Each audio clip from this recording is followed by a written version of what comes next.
Happy Monday, everybody. Welcome to the Sean O'Connell Show. Yes, it still is a happy Monday. We are blessed to be here doing this. Despite your frustrations over the college football weekend, we will talk about it a lot today. We're coming on about 2 minutes early because Kyle Whittingham has his weekly press conference, and you don't want to be late, especially to one like this. I'm just waiting for Alonzo, who's on the ones and twos today, to give me the thumbs up before we can send it to Kyle Whittingham. Obviously, the big news breaking last night, Andy Ludwig, longtime offensive coordinator in his second stint at the University of Utah, has stepped down as offensive coordinator. Play calling duties go to Mike Bajakian. We set it up to Kyle Whittingham in the press conference now. Wow. Undo stuff there. Okay, ready, Jordy? All right. As I'm sure you've probably heard, we've had a change on the coaching staff. Andy Ludwig, of his own volition, has decided to step down as the offensive coordinator. Can't say enough good things about Andy as far as our relationship, what he's meant to this program. We go way back, 30-plus years. Me and Andy go back and consider him a close friend. Tremendous offensive coordinator. Won a bunch of games together, championships together, and he will be missed. He's the consummate professional, and just again a great person and an outstanding football coach, and has had a very storied career. And we wish him the best in whatever future endeavors he undertakes. That being said, Mike Bajakian will be the interim offensive coordinator through the rest of the season. After the season, we'll evaluate where we are and press forward beyond that, depending on again what the circumstances are. Didn't play well Saturday night, obviously. As a team, defensively, we did some really good things. I thought, holding that offense to 13 points was outstanding. Played well on third down. Red zone defense was in particularly tough. I mean, they were outstanding in the red zone. 1 for 5. We allowed 1 touchdown. I think it was a blocked field goal, a couple field goals, and a turnover. And so that was what really kept us in the game, was the red zone defense and their performance there. Couldn't get much going on offense, and as bad as it was, at the end of the game, we had a chance to win, and we were right there at the end with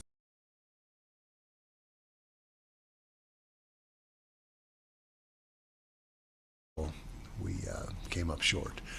Give TCU credit; they played well defensively, maybe their best game on defense of the year, and so that's where we're at. We got Houston coming up. Got to go on the road, and be a 6 o'clock kickoff on Saturday. And when you win, lose, or draw, well, I guess you can't draw anymore, but win or lose, you come in Monday and you've got to go back to work and get back after it and get ready for the next opponent. So that's where we're at. Questions? Do we want Justin first? Let's get Justin going. It didn't work last week to change up the... I'm the designated asker, so maybe that'll change. Okay. All right. Okay, Justin's question is, with Coach Ludwig stepping down, are you concerned with the degeneration of offensive terminology with QB1 as the interim OC taking over? Have you ever faced this problem before in your 30-year career? I don't think we've, to my recollection, replaced a coordinator during season. I think one year we changed play callers. But Mike is very well versed in our offensive scheme. Obviously, he's been with us for several months. He's got an excellent pedigree, great resume as far as coordinator experience. Tennessee, Cincinnati, Boston College. Sure, I'm forgetting somebody. Stint in the NFL, not as a coordinator, but as the quarterback coach at Tampa Bay. And so he comes with a strong resume and has been a play caller a lot of years. And so he was the circumstances and the situation we're in, the obvious choice to finish out the season with. And then again, we'll reevaluate at the end and decide what direction we're going to go. Kyle, what was the conversation after the game with Andy in terms of just his future with the program, and how did he reach that decision and approach you about it afterwards? Well, we didn't talk after the game. We talked on Sunday, yesterday, and so Andy just felt it was time for the offense to hear a new voice, have new leadership. He was really at a loss for the, why we were in the situation we're in. I mean, he's a guy that is as detailed as they get, and he really just had no solution to where we're at, and felt like again that maybe a new direction or a new at least a new leader at that position would maybe provide a spark. How much confidence do you have that Mike Jakian does have that solution and can get this offense back on track? Confident. He's a very dynamic personality. He's got a lot of energy. He's upbeat, and I think that the players will respond. That's the hope. Yep. So Kyle, Andy wasn't pushed or pressured? Andy stepped down on his own volition. Exactly what I said. Yeah. Well, obviously, mid-season, you probably can't change up a ton of stuff. Where do you expect to see some changes with Mike in the offensive play calling, or kind of what should we be looking for and what do you think? Well, we'll talk. It just happened yesterday, and so we'll see through conversation with Mike and see how the game planning goes in the next day or two, and there'll be some new wrinkles. There's not going to be wholesale change, I can tell you that. Mike has coordinated with the spread offense in the past, and so he's experienced and really on the same page as what we were already doing here. So it's not a complete new thing for him. Obviously, like you said, Mike has had experience being an offensive coordinator in the past, but you've also had portions of your tenure where you've had co-offensive coordinators. Will that be sort of a situation with this? No, absolutely not. Mike has complete autonomy and is the play caller as well as the O coordinator title, and it will be his show. Yeah, to kind of follow up on that, Rose was warming up on the sideline at points during Saturday night's game. Was there any consideration to bench Isaac at any point during that game? Well, you're always looking for a spark when you're in the situation that we were in. And then Isaac hit that big pass to Money Parks, and we got the touchdown there. So there was no real, if this, then that. If this doesn't happen, or if that does happen, then we're going to make a move. It was just get him ready because we hadn't been able to generate much offense at all at that point.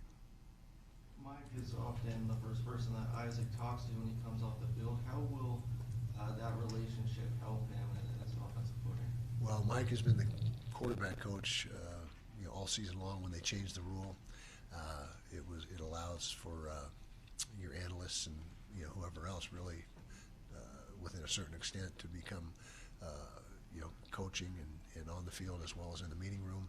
So Andy was more of a NFL model, which a lot of teams are going to that, where the coordinators don't have a position of their own. They just oversee everything, and that was the way we were structured this year. So no change at all for the quarterbacks and who they've been hearing, and the meeting structure and that type of thing.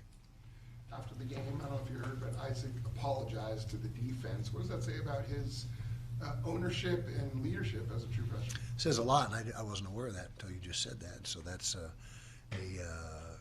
stand-up thing to do, and Isaac is a tough kid. He's confident. He's a guy that has leadership qualities that you look for in a quarterback, and so it doesn't surprise me that he said that, but I see that as a positive. When you look at the passing game and the rhythm of the passing game, is the ball coming out on time? Are the reads there? Is it a little disconnected? How would you describe it? It's not always coming out on time. You'd like to get it out of your hand, sooner rather than later, and I think everyone in the country, strives for that same thing.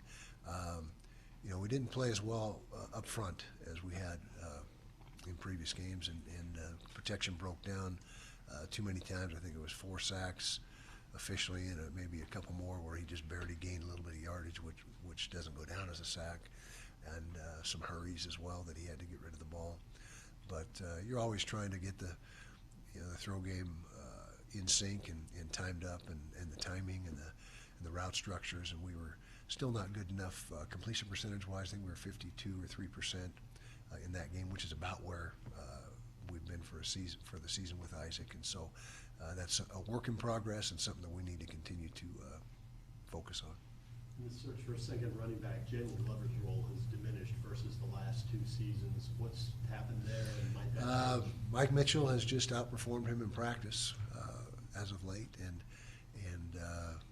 you know, without a doubt, Mekhi Bernard is RB1 and will not leave the game unless he needs you know, to take a break, which we've talked about his workload, and I think we were you know, probably didn't lean on Mekhi as much as we should have in that last game, but Jalen Glover's he's with the travel squad. He's working hard, and you know, we'll see if he gets opportunities. It'll be based on performance in practice, whether that happens or not. Coach, what have you identified as the root causes to the struggles, and do you feel that J-King can address some of those? Well, it's a myriad of things. It's not one thing. You know, sometimes it's you know, protection. Sometimes in the run game, someone going the wrong way in the run block schemes. Route structure, sometimes not as clean as it needs to be, and so I'm not going to sit here and say it's, you know, pinned to this one exact thing, because there's you know, just improvement that needs to take place across the board with that. Kyle, kind of jumping off that a little bit, on Saturday you said the next 48 hours there's going to be a lot of introspection, kind of looking at the program. Outside of Andy leaving, are there any other changes maybe in how you're doing things, or personnel, or different things that you're hoping to get out for the next week? Well, you know, we're playing really good on defense, and so it's not like we have a team-wide problem going on right now. We just need to get some things generated offensively, and you know, the first 4 games of the season we weren't real prolific, but we were, you know, pretty good generating offense and doing what we needed to do. But you know, ever since Cam slid into that Gatorade cart, whatever, it's been a struggle. And so that's us as coaches got to figure out how to break out of it. You know, we still got 5 games left, obviously, and so there's a lot of football in front of us. But right now, we're still searching for those answers offensively. After the game, you mentioned that the team needs to stick together. In terms of the 3-game losing streak, has there been any fracturing, I guess, of the locker room in terms of mentality, focus? And if there is, I mean, how are you, as a coach, trying to correct that if it is happening? Absolutely none of that to my, you know, from what I've observed. We talked to the team, and it's been a conversation in other years as well, and can't detect any sort of division, divisiveness, none of that going on. We've got a lot of high character players in that locker room, and I would be very surprised if that crept in, and but you address it. You know, 'cause obviously it's a natural thing to possibly happen in the circumstances that we're in, but so far all positive, and the mentality is, hey, if we score 7 points, then we better allow 6 or less. You know, that's how it is, and that's the mentality you have to have, because once you start thinking that one side of the ball's got all the answers, then that's when you really have problems. When you have an entrenched starter at quarterback like Camro's going into the season, how hard is it to get a grad transfer to come? Hard, really hard. And so it's because the grad transfers are transferring for a reason, because they're not they don't see you know, daylight at where they're at, and they want to get into a spot where they can play right away, and that's the primary reason people transfer, is to get to a place that they're going to get to play sooner. And so when you do have as you said, an entrenched starter and a guy that's one of the elite quarterbacks in the country, you're not going to get now. And it's a little bit relative. If you're a younger kid, you know, but typically a younger guy's not proven yet. So I don't know what, you know, how we define that, but you're not going to get a guy like Cam Ward or whatever to come to a place that has an established starter that's one of the elite quarterbacks. Coach, how did the players receive the news last night? Well, we did it via text. You know, that's their day off on Sunday.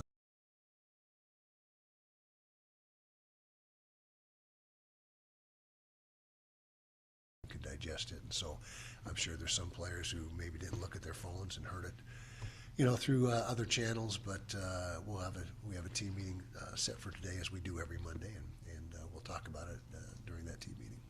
Kyle, you've had a lot of offensive coordinator turnover in your career. And Ludwig was sort of the guy that stuck the longest, at least from what I know. Yeah, 10 years. Yeah. What do you feel like, I guess, in that position in terms of just the stability? I mean, when you look back on your career, what has went wrong in that specific position, and why has there been so many Well, changes? we had a run there where we just weren't productive enough offensively and trying to get it right. You know, in a 20-year career, when you got a guy that was your coordinator for 10 years, I mean, we did have some instability there for portions, but I don't think it's that uncommon. I mean, you see coordinators changing all the time, and it was just a matter of, you know, my obligation as the head coach is to get things right. And if it's not what I think it should be, then my obligation is to make a change. And so those changes weren't always easy, but Andy was certainly a great fit for a lot of years. But again, just felt that he just felt that it was time for you know, a new voice to be heard. You got Karene back on the defense Yeah. on Saturday. How did having his presence back on the field impact this defense? Well, that was big, and you know, unfortunately, we didn't have Junior, our other captain. I don't know if we've had all our captains on the field at any time this season, but having Karene back, he's a team leader. He is right in the middle of that defense there as the middle linebacker. Tremendous player. Even though he's not still quite 100%, he was good enough that he wanted to go and performed very well, graded out very well, and it was a big plus having him out there, yeah, to answer your question. Okay, thank you, appreciate it. Kyle Whittingham in the weekly press conference. You heard a lot of what I thought you would hear from him. It is a new era, the end of the Andy Ludwig offensive era at the University of Utah, and they move on to Mike Bajakian, who has spent time coordinating offenses, Cincinnati, Tennessee, Boston College, Northwestern. We'll get to some of that. I'll say this. I've been looking at the numbers for Mike Bajakian offenses, and I'm not going to start by throwing those things out there. All right? That doesn't feel like a great way to start the show today, so I'm not going to do that. Sean O'Connell Show on a Monday, a wild weekend for a lot of different reasons. Starting on Friday night with BYU and once again the insane atmosphere at LaVelle Edwards Stadium, and they find a way to win. And I think that's what makes this feel a lot worse even for Utah fans, is it not only is it happening the wrong way for you, but it's happening the right way for your rival right now, and that's always a tough pill to swallow. I was on a plane for literally 24 hours of travel. Going to the Middle East is an insane thing that I hope you don't have to do. It's just, it takes so long to get there and so long to get back. Let me tell you how I know you're a warrior. You should be asleep right now. I'd be asleep right now. I can tell you that. Well, look, I didn't want to miss shows last week. I certainly don't want to miss a show today. We will at some point touch on the incredible night we had in Riyadh, Saudi Arabia, the return of Francis Ngannou, the baddest heavyweight mixed martial artist on planet Earth. It was an incredible honor to call that fight. It was an emotional experience, even being there cage side. I can't imagine what he was going through. We'll get into that. But right now it's time to talk Utes. And the text line and the phone line are open, 877-353-0700. That's how you get a hold of us. I didn't want to have to do another Monday airing of grievances, but here's where we are. There's plenty of grievances to be had. There's plenty of grievances to direct at coaches, players, etc. But Andy Ludwig has probably taken a lot of the venom and the sting out of this one for people, because he himself has decided to move on. And it is being characterized as a full-force resignation. Kyle Whittingham was asked the question after, in his opening statement, addressing that under his own volition, Andy Ludwig decided to step away. So let that snuff out any speculation you have whether or not Andy Ludwig was asked to step down. I was actually really happy to hear that. I'm of the opinion, I understand why people are probably like, all right, this is the right thing for the team. And if Andy Ludwig thinks it's the right thing for the team for him to be gone, then it is, because he knows his mind and he knows the communication he has with the team right now, and he knows a lot more than I know about the chemistry he's got with his quarterback room, et cetera, et cetera. when you look at it just from like the zoomed out perspective, this is not a fix-all by any means for what the situation going on with the University of Utah right now. My sincere hope is that Mike Bajakian is the right answer. I'm a skeptic on that front. I'm a skeptic, and by the way, it's not because it's Mike Bajakian. I'm a skeptic because Andy Ludwig is the wit whisperer offensively. There was not enough time in the press conference today for people to dive deep into that, but Utah's offensive numbers under Andy Ludwig, and more importantly, Utah's success rate on offense under Andy Ludwig alongside Kyle Whittingham is just higher than any of the other offensive coordinators that have managed to either get a 1-year opportunity or a 5-year opportunity or whatever.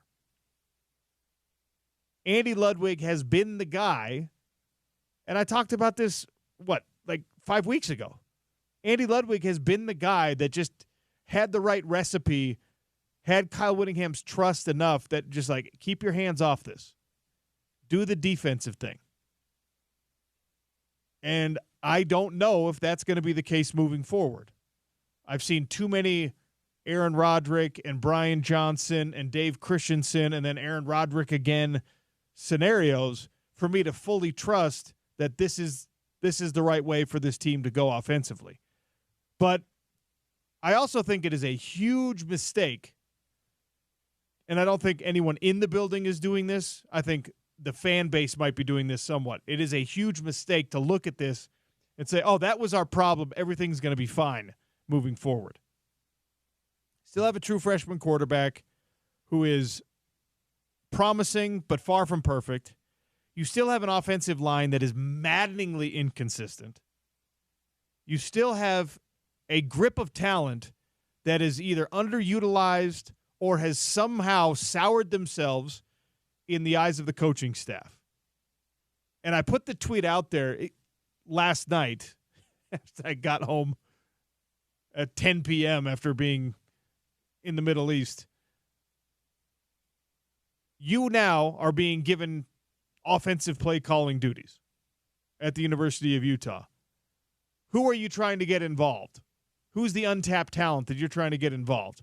Like, that's been one of the concerns for people. And for myself, I'm watching these games and I'm just like, where do these individuals, besides Mekhi Bernard, where does everyone disappear to?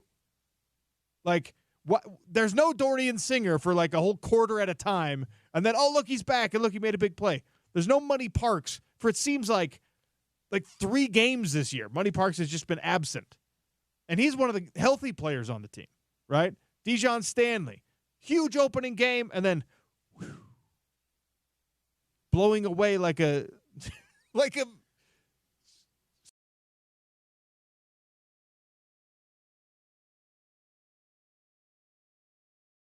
is on the field every play and has had the ball targeted to him like 6 times total on the year. He's just an extra offensive lineman right now.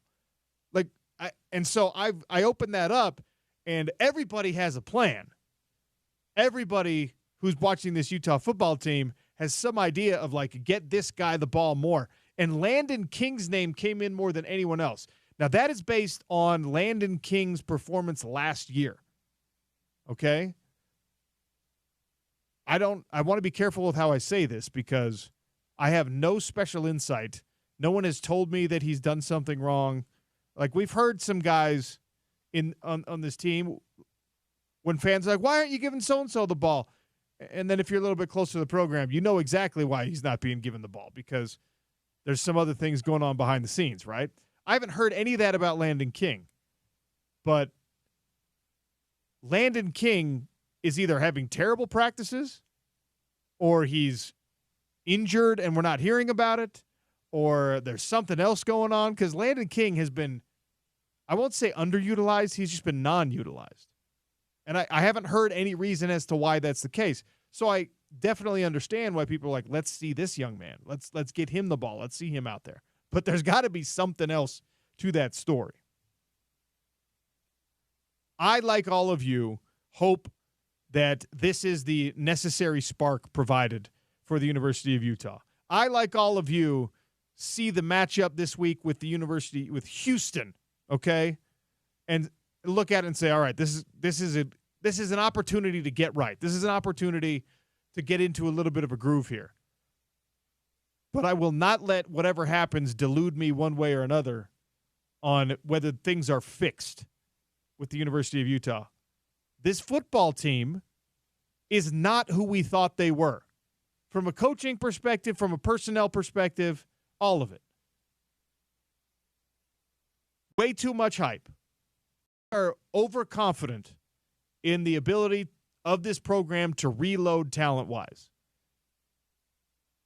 We did not fully appreciate how difficult it was going to be to transition into the Big 12 conference from the Pac-12 conference with the parity that exists, and we all over-indexed on the idea that like Cam Rising is going to be back and Cam Rising erases all the problems. If Cam Rising were healthy, the season would look drastically different than it does. But Cam Rising not being healthy probably shouldn't have doomed the last 3 games the way that they have. There's bigger things. There's bigger fish to fry here.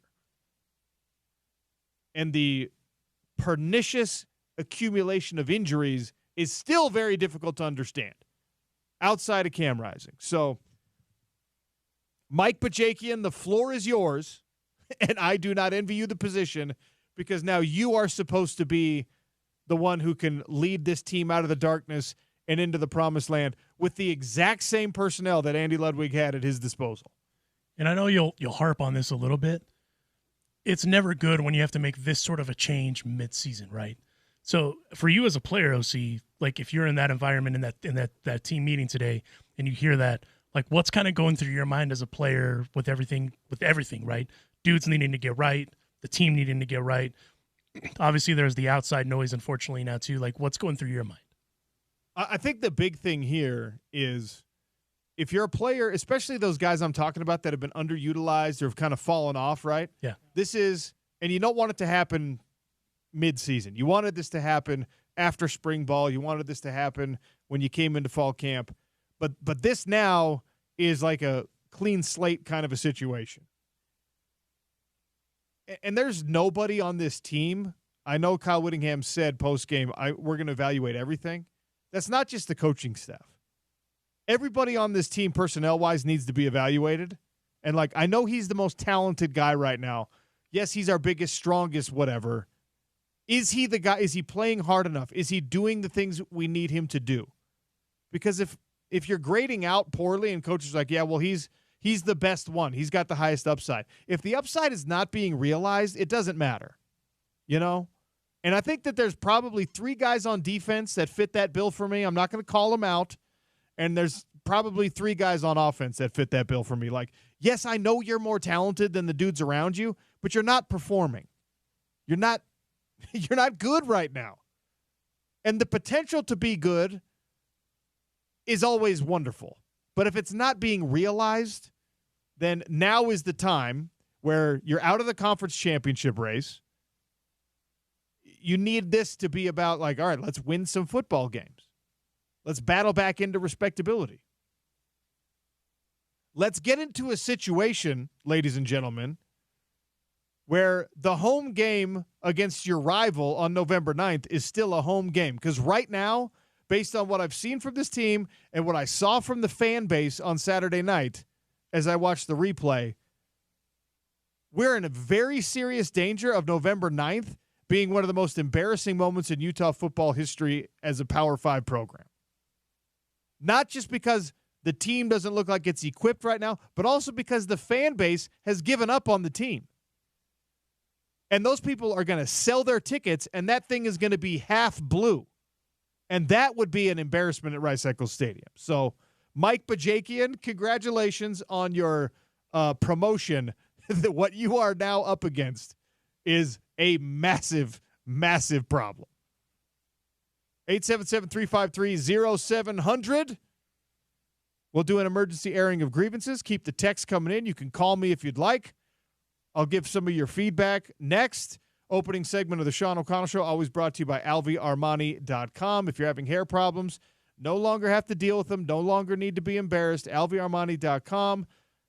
They'll fill in that bald spot. The technology is there. Give them a phone call. Tell them that OC sent you. Also, if you're worried about how you're going to make sure that you fulfill all of your obligations from the gift-giving perspective, as that season approaches us rapidly, all right? How am I going to make sure that the family photo album gets printed on time, that the Christmas invitations are printed and sent out on time, that everything looks right? How am I going to make sure that this unbelievable blow-up that I got for Grandma's front lawn with the Frosty the Snowman, how do I make sure it gets to her house on time? One simple solution, one stop, my friends at Postnet. And when you're there, tell them OC sent you, and that you're supposed to ask about virtual mail. Just do it. Even if you're thinking, virtual mail is not for me. It is an electronic way to handle your physical mailbox. Let them explain to you how it works. Sign up for it. My friends at Postnet will help you out. And tell them OC sent you. Draper location bonus because they've got the dogs there. Beautiful little schnauzers. I always look forward to plugging the dogs. Or petting them, not plugging them. You know what I'm saying. It's Monday. You got to hit the dump button on that. Yeah, I do. All right. More on this situation with Utah football. Andy Ludwig is out. Mike Bajakian is in. What other problems are you going to fix? If you're Mike Bajakian and you're bringing the scrub brush and you got the gloves on, what's the first thing that you address? Sean O'Connell Show on a Monday. ESPN 700.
Tell you what. Big thanks, by the way, Utah Radio Network. That's from the broadcast you heard right here on ESPN 700.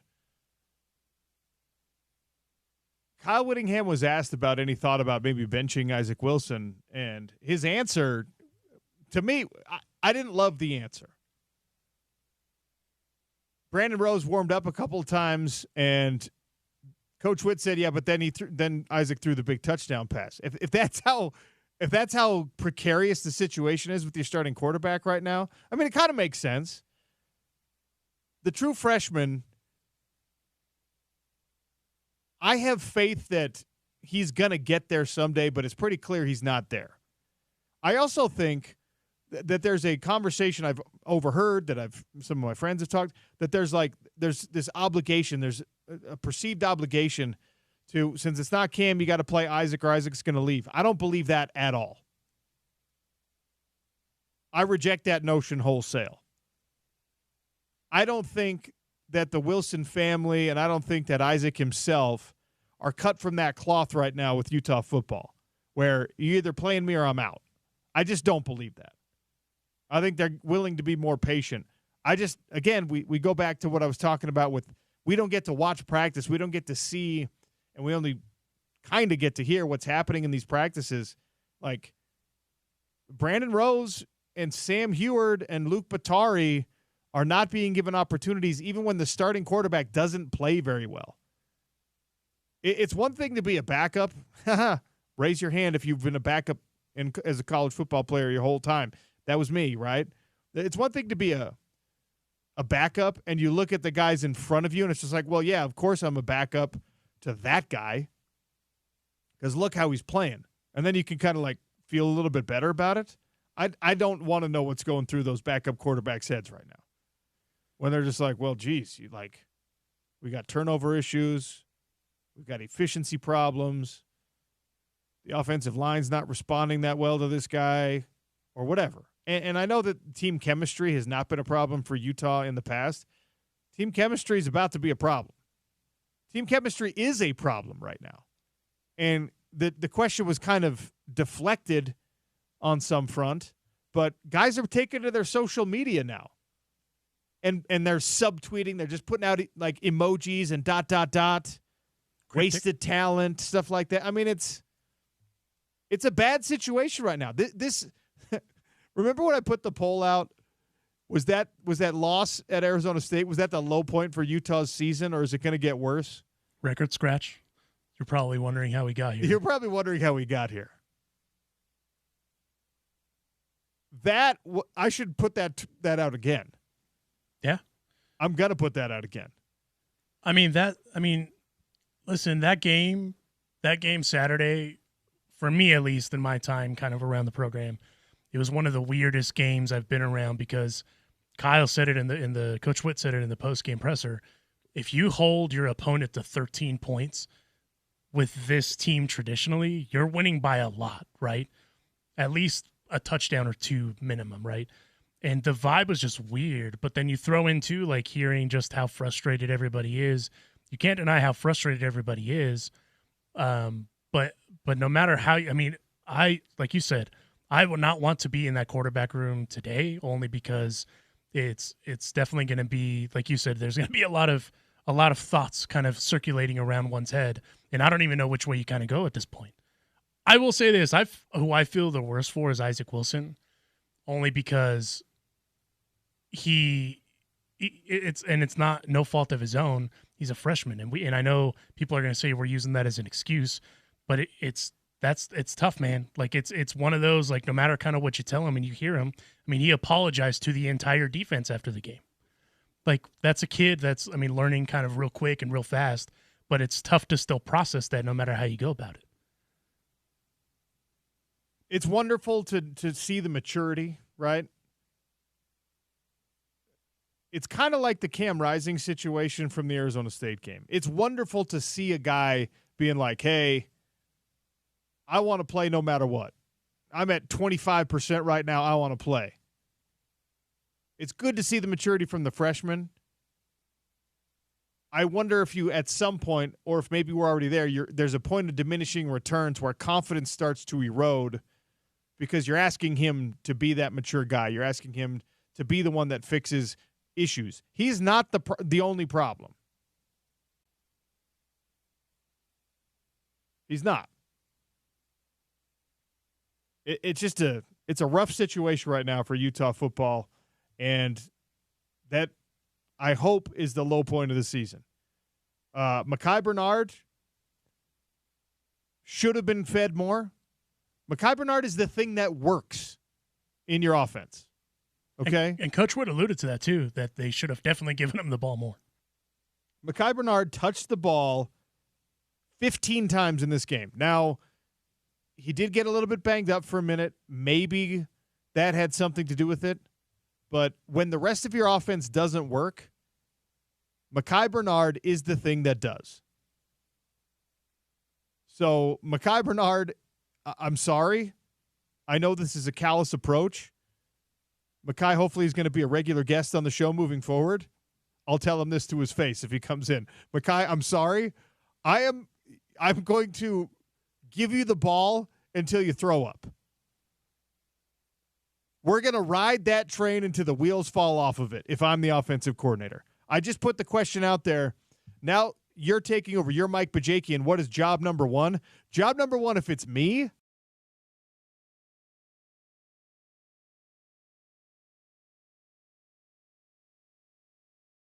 Bernard is getting 25 touches minimum.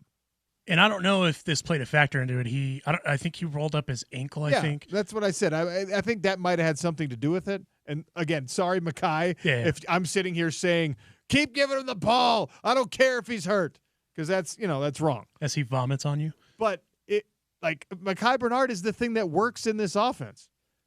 So to go to your question that you put out last night, so aside from that, what is, if you're given the play calling duties, Sean O.C. Connell is given the play calling duties, what are you changing? If OC today becomes the OC, and confuses the hell out of everyone. Bro, my head's already hurting thinking about I'm it. making it look like I'm running things the same way that they've been run, and as soon as I see that stacked box, instead of running into that stacked box, I'm giving the freshman quarterback, even though he's a freshman, I'm giving him the opportunity to change the play call and get me into something else and to do it quickly. I'm hot routing the hell out of this, and I'm putting a maximum clock on him holding the ball at 2 seconds. Because what is every team in the league going to do moving forward? They're going to try and heat him up on obvious passing downs, and they're going to load the box on everything else. That's what they're going to do. So I'm just saying, look, know exactly where Loner is, know exactly where Keithy is, know exactly where Carson Ryan is, know exactly where Dorian is, and I am not asking you to hold that ball for more than a half second. Dude, there are so many plays where your motion or your route has your receiver running parallel to the line of scrimmage instead of trying to get north-south and trying to get upfield and trying to get the yardage. I'm getting rid of all that stuff, and I'm play action to Mekhi Bernard, and I'm leaking Brant Keithy on just a little tiny out route or just a little hide pass running up the seam. And you know what? Isaac's going to throw a couple of interceptions in those cases, but it can't be worse than it is right now. It's not going to get uglier than it is right now. No, and I think interceptions, there's – Coach Wood alluded to it too, right? There's going to be good interceptions and there's going to be bad interceptions, and you just kind of have to expect it because he's a freshman. But so just so I understand you clearly, you're going to let the kid audible if he needs to, if he reads the pressure, and then from there, essentially, you run everything the same. I hear that correct? If you don't allow your starting quarterback to change plays at the line of scrimmage, whether he's a freshman or not, he's not. You got to get him out. Yeah, that's a requirement. That's requisite for a Division I college football player. You either have to have that amount of trust in the guy or not play the guy. And again, yes, sometimes it will be the wrong adjustment. Yes, sometimes you'll turn the ball over. That's already happening. So you got to build the confidence that way. And guess what? there's somebody out there going like, what are you talking about? You're flirting with danger and disaster. You're going to let this get worse. It isn't going to get worse. Losing 3 in a row, it doesn't get worse than that for this Utah football team. Well, and we've seen the glimmers of it, right? When you kind of let him just rip it. I mean, that highlight we just played was a glimmer of that. You know, he went out through that, and that was a dime, right? And there was another pass to Dorian on the other side of the field where when you let the kid rip it, you can't deny the ability, but I think. And so the other question I had for you, OC, is with this change, is there any other offensive changes that you would make outside of like we just talked? Yeah, Mekhi Bernard gets the ball way more often. Aside of those two things, is there anything else you would change? I mean, look, you can't. I have a tendency to be like, you got to get the ball to so-and-so. You got to get the ball to X. You got to get the ball to Y. Dorian Singer is clearly that guy, and I think that they've realized it. He only had 3 catches in this game. You got to have more. Tunnel screens, whatever you got to do. It could be that low-effort, high-percentage throw. Just get the ball into Dorian Singer's hands. Just do it. Put him out in isolation one-on-one. He's got to beat the corner. Give him an opportunity to do that a couple of times. 3-4 times a game. We thought that there was going to be like an embarrassment of riches, like 15 different options as playmakers in this offense. Right now, you have 3 that are pretty well established. Brant Kuithe, Dorian Singer, Mekhi Bernard, number 1 above all of them, right? You give the ball to them as much as you can, and you try to develop the other ones at like a, 60-40 pace. 60% of the time, you're designing plays to get the ball in the hands of those 3 I just mentioned. And the 40, you're looking for a spark from Dijon Stanley, Money Parks, Dallin Bentley, Landon King, whoever. Damian Alford, I assume, is going to redshirt now because we haven't seen him at all. Yeah, we haven't seen him through 7 games. Yeah. So let me ask you this, too, because it was brought up, right, that Brandon Rose was seen warming up and all that. How short of a leash do you think there is on Isaac? It's pretty long. They're building for the future, it seems. Look, Brandon Rose ain't it, or else he would have been put in games already. Right. And I agree with that. I don't know why. Like, he's got a huge arm. He's got that quarterback swagger. Maybe he's got too much of it. Who knows? I don't know if he's got bad practice habits, bad study habits. I don't know. I don't want to put any evil on the kid because I truly don't know. But Brandon Rose ain't it, or else he would have been put in one of these games. But guess what? I would be in full support of them giving that a shot because it alleviates some of the pressure on Isaac Wilson. And sometimes you just don't know until you put a guy in a game. We didn't know what Cam Rising was until he was finally put in a game. There were signs in practice that he was going to be that, but nobody really knew until he was put in a game. So maybe that's what it's going to take for Brandon Rose or for Sam Heward or for whatever.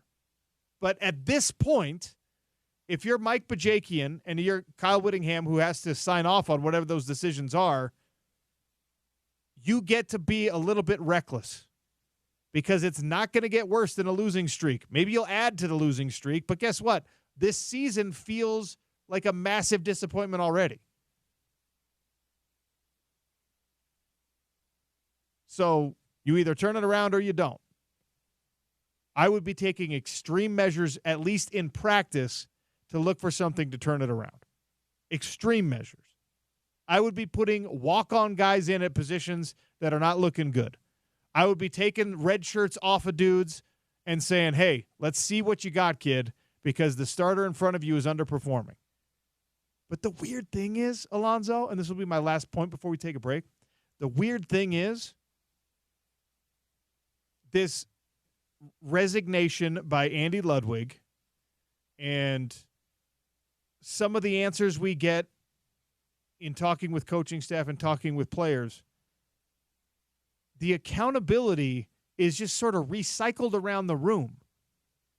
There's not a situation where we're just like, hey, this dude is grading out poorly, so we're pulling him. We're replacing him. That hasn't happened in these 3 consecutive losses, these head scratchers.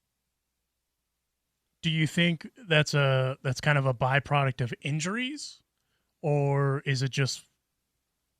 And I'm just asking because I'm seeing what sticks to the wall at this point. Yes, okay. I'm glad you bring it up that way because you blame the first loss on Cam Rising's out. Right. Then you blame the second loss on Cam Rising tried to go, but he clearly wasn't good enough. And now you blame the third loss on Andy Ludwig doesn't know what he's doing. He somehow forgot how to coach, and now so you think all right, Cam Rising's out. Now he's going to be back, so then we'll win this next one. Oh, we didn't win with him, and now he's out for the rest of the season, but we'll have to figure it out in the next one. Oh, look, that didn't work either, but now we got rid of the offensive coach that maybe is the problem, but probably not. And so now what? So now you got 3 different reasons for the last 3 losses. And what's going to be the reason for the fourth one? At some point, it's everybody in the building, coaches and players, being like, okay, I graded out pretty well. Pretty well ain't good enough. It's just a weird time for Utah football because you're getting kind of enough to win. Like from the defense, for example. Great job in the red zone. You still gave up too much to TCU. Well, you only gave up 13 points. I know. I'm not going to criticize the defense today. But what about in that Arizona State game? Against TCU, you looked awesome. Against Arizona State, you couldn't tackle Cam Scadaboo. You missed 22 tackles in a game. And that wasn't the problem last week, so now we're not paying attention to that anymore. It's really odd. Anyway, take a quick one. More of your thoughts. Hot Lunch is next on the Sean O'Connell Show, ESPN 700.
Hot lunch time here on the Sean O'Connell Show.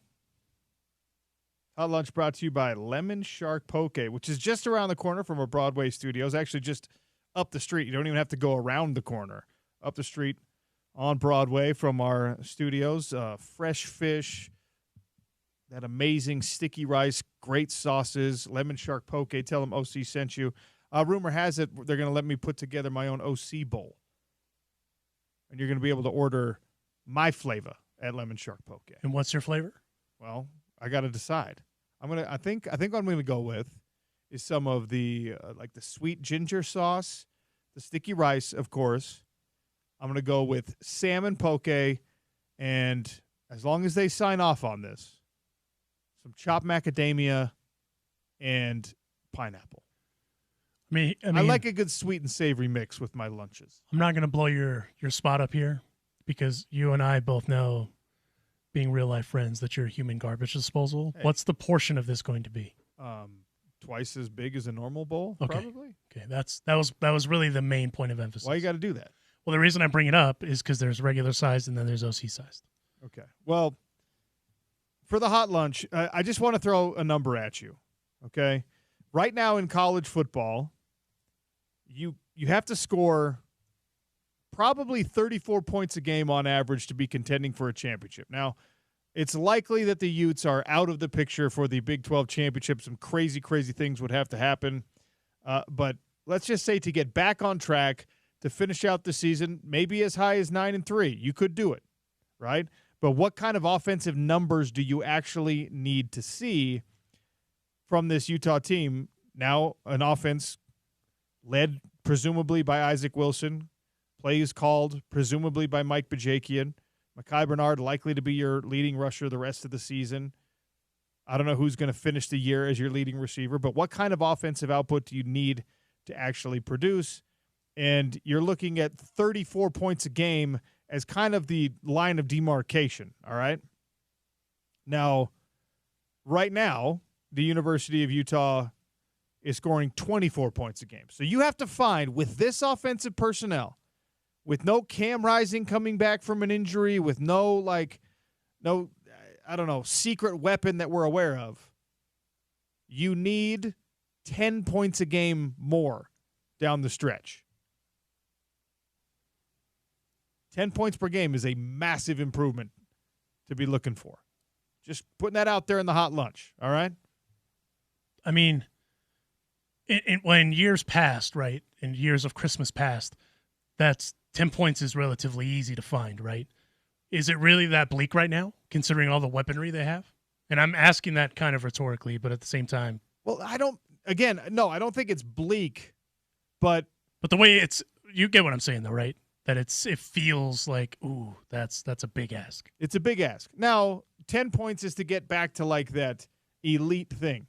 Can you get to 30 points a game as a team on average? Which is the expectation Coach Wood has. Can you get to 28.5 points a game? Because this defense has showed you they could probably give you a win if you could score 28.5 points a game. Do you think that's possible, ladies and gentlemen? It's still a big ask, but that's like, you can't just say, all right, Andy Ludwig's gone, so now things are going to be better. Oh, sure, fine. Are they going to be 8 points a game better? Are they going to be 10 points a game better? Right now, Utah defensively is giving up 16.4 points per game. So I guess technically, if you get 20 points a game out of your offense, you should win the bulk of your games. But guess what? You have two best teams in the conference right now still on the slate the rest of the year. So that 16 points a game, that's not going to be what your defense finishes at. Anyway. All right. I know a lot of people had a hard time sleeping this weekend. I certainly, my biological clock is all the way off after traveling to the Middle East. And sleep, you got to find a way to get yourself to sleep. Well, Farmer and Chemist and the gummies and the CBD products that they have are a great option for you if sleep has been eluding you. Jeff from Farmer and Chemist is kind enough to stop by, give us some more details on this. Jeff, I know that,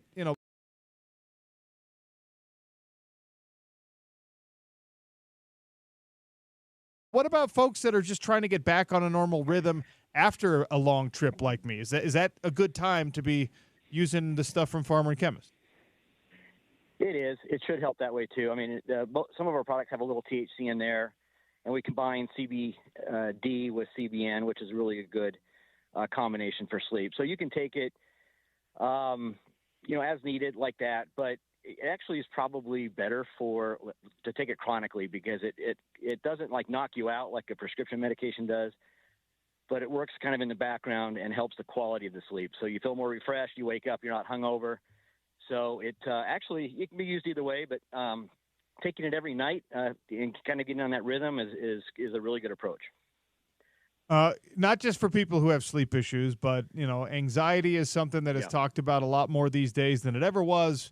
Even 10 years ago, folks in the professional world, folks that are in school right now, folks that are sending kids off to school. I mean, it's something that we all have to deal with, and you have products that can address this for folks.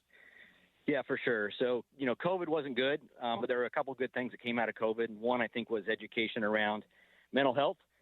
So depression, anxiety, things like that. And so, again, CBN is a really good cannabinoid for anxiety in addition to sleep. And so when you combine that with CBD, sometimes a little THC, it helps a lot with anxiety. And just like when we talked about with sleep, with anxiety, there's a lot of prescription medications out there that are very effective, but they have a lot of side effects, and they have a lot of long-term baggage, like the benzodiazepines. So CBD is actually really clean, doesn't have a lot of side effects. But the key is using the right dose and the right combination and the right route of administration. And so there's a lot of science showing it's really, really good. But we always recommend talk to a pharmacist. And these are the types of questions we want people to come in and ask us. And special offer for our ESPN 700 listeners. Absolutely. Yeah, mention ESPN 700, and we will take 20% off your order. And you can do that either in the store, which is in Midvale, or online. Go check them out. Tell them OC sent you. And by the way, spoiler alert, we're giving away a Farmer and Chemist gift card in the trivia section today, which is redeemable in-store down there in Midvale on historic Main Street. Jeff, thank you for your time, as always. Hey, thank you. FarmerandChemist.com. They've helped me out. They've helped my wife out with some back pain. They helped Alonzo out. He got a little finger surgery. The stuff works. They got some good stuff, man. It works. And I have not been like a big-time CBD user. I've not been a THC user in my life. But when you start to learn more about the pharmaceutical industry, stuff that's derived from what grows in the ground looks a heck of a lot better. So I encourage anyone to do the comparative research there. Scott Mitchell joins us next. Is Andy Ludwig stepping down the fix that this Utah offense needs? We'll talk with a guy who knows a little bit about calling offensive plays and executing them, especially at that quarterback position. Scott Mitchell in 3 minutes on the Sean O'Connell Show, ESPN 700.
Little Dorian Singer highlight from the Utah Sports Radio Network. Broadcast here on ESPN 700. The offensive highlights, too few, too far between. And Andy Ludwig has stepped down as offensive coordinator effective last night. Mike Bajakian taking over. We'll get into some of his resume later on in the show today. I didn't want to start with it. We'll get to it. But right now, joining us to talk Utah football, especially Utah offensive football, a legend in the game, legend of the Utah Utes football program, Scott Mitchell. Scott, how are you? Oh, I've had better days, Sean. I mean, it's been a brutal season to watch the last 3 weeks, and to see this offense just kind of be anemic. I'm not sure. You said talking mostly offensive football. Is it like offensive football or is it offensive football? I'm not sure which one right now. It's offensive and offensive. The offense is offensive at times. Let's talk about Andy Ludwig deciding to step down. Kyle Whittingham characterized it as a resignation of Andy's own volition, and we're going to take that at face value. So he decides to step away. He feels like the offense needs to hear a new voice. Scott, you've been part of transitions of power, so to speak, and play calling duties being handed from one place to another. Do you think this is a solution potentially for Utah football? Boy, it's hard to say if it's a solution, but it certainly just didn't happen emotionally one night in October. This is something that's probably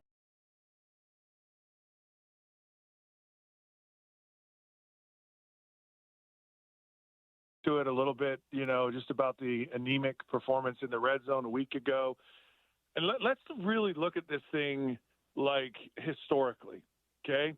When Utah's been good offensively, Tyler Huntley, Cam Rising, it's because they've made a lot of plays on their own.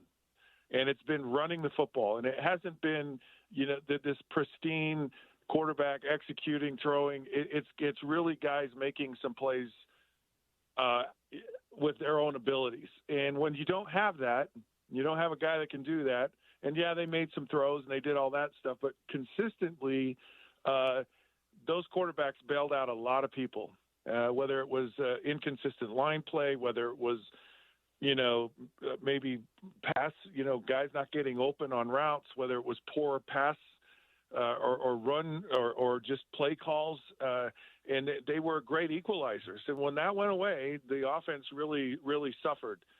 Cam Rising bailed a lot of things out. But you look at all these other guys that have come in and played, the Charlie Brewers and the Bryson Barnes and the Nate Johnsons and some of these other guys, and even Isaac Wilson. And Isaac's young, and I'm not sure, the jury's still out. But Isaac would have had to have been a player to really keep this offense moving, to make plays kind of ad-libbing and running on his own. And so this offense is kind of been maybe masked for a while. And the other challenging thing, and you look at Kyle Whittingham's whole career as the head coach at Utah, very few defensive coordinators.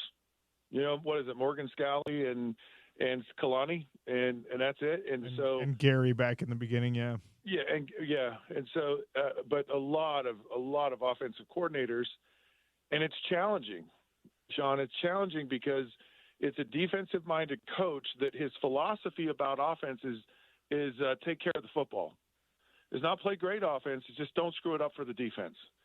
And it's a run-heavy first offense.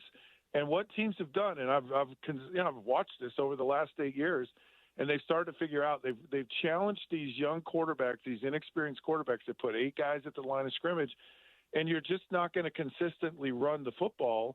But they're also putting a lot of pressure. Isaac Wilson saw a lot of pressure from Oklahoma State. He saw it at Arizona against Arizona. He saw it again against TCU. And I watched the defense before they played Utah, and they weren't playing like this.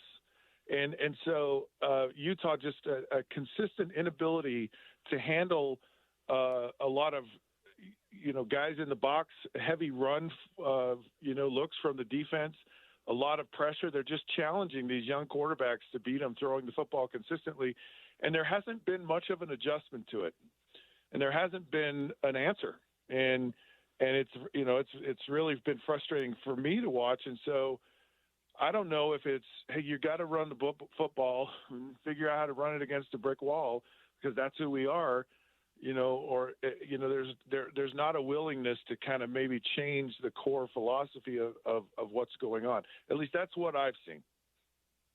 All right, so Scott Mitchell gets to be Mike Bajakian for this week. What do you consider to be job number one in trying to get this offense turned around? But when you're kind of out of sync offensively or just anything, it's so much about going back to day one, page one fundamentals. There's some kind of breakdown there. And the other thing is they're not transferring what they're practicing into game situations. So if it's me, I'm trying to create a sense of here's how you're going to see it in a game type of practice regimen. So there has to be some kind of a sense of urgency about every play.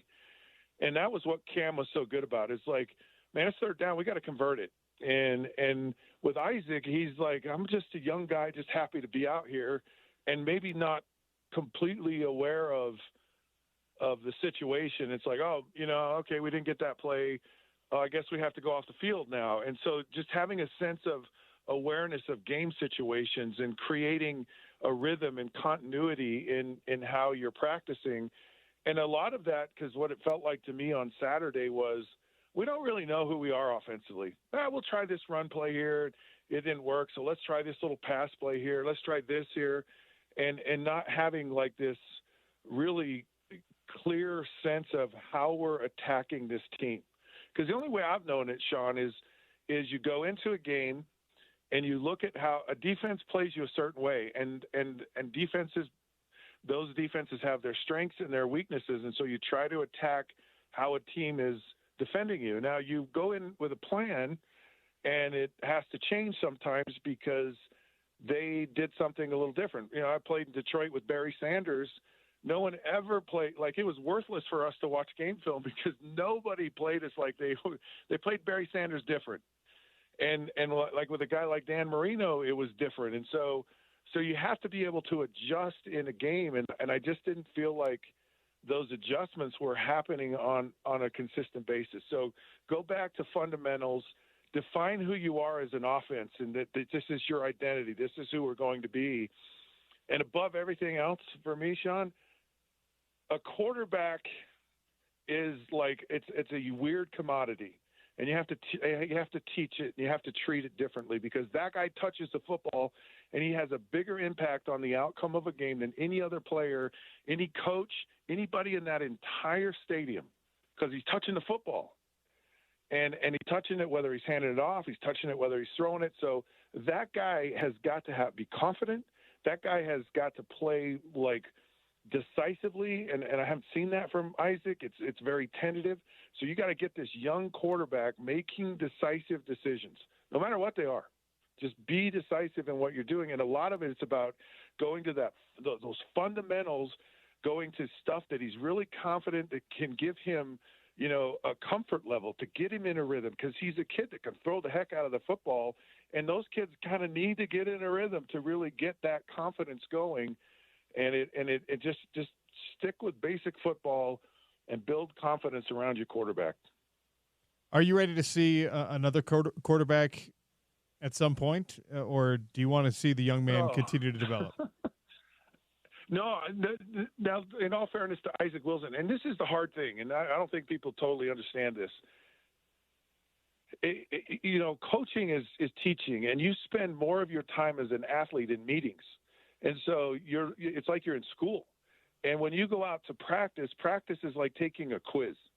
And it's like, okay, did you understand what we just taught you in the meeting? And you go to practice and you go, well, you kind of have it, but then when you go take the test, which is a game, it's a whole different thing. And so you've learned this concept in your brain and you've kind of applied it in practice, but until you get enough game experience with that concept, and there's so many scenarios that happen, there's so many plays that happen that it takes a while for a young player to grasp those concepts at a game level and to feel confident and comfortable to be able to execute those things. And on top of it, you have all these other you have offensive linemen. So you may have a great play. The situation may be perfect, and one dude didn't block a guy. I mean, that happened this last, Mekhi Bernard missed a block in the game. And no, I don't want to call him out on this because Mekhi's been so amazing, or they would have had a touchdown. So one guy messes up, and then that throws everything off, and a guy runs the wrong route, or so you start, and when you're trying to figure things out as an offense, you lose patience to try that play again, or to stay with a play, or and it really takes time. And Isaac, unfortunately, what's even harder is when you're going 3 and out, and you're punting 11 times in a game, you're losing out on growth and on learning experiences. So it even makes it worse when your offense isn't doing well, because you're not getting, you're only getting 59 plays in a game, and that's you need 70 plays in a game or more, to really start to get that experience. And there's just nothing like going out on the field and feeling the rush and having all these bodies move around all over the place and go, okay, that's the guy that's open. It's a hard thing to do unless you've really been out there and you really understand it. And it takes time. So with Isaac, what I see is a guy with a lot of talent, got a great arm, and he's, you hear Coach Whittingham, and I believe he's a tough kid. He's a tough-minded kid. And he's certainly, if I was coaching, I would figure out how to get him really comfortable in making him work. And I'm not sure what they've been doing actually fits great with what Isaac's abilities are. Scott Mitchell, our guest here on the Sean O'Connell Show, brought to you by Larry H. Miller.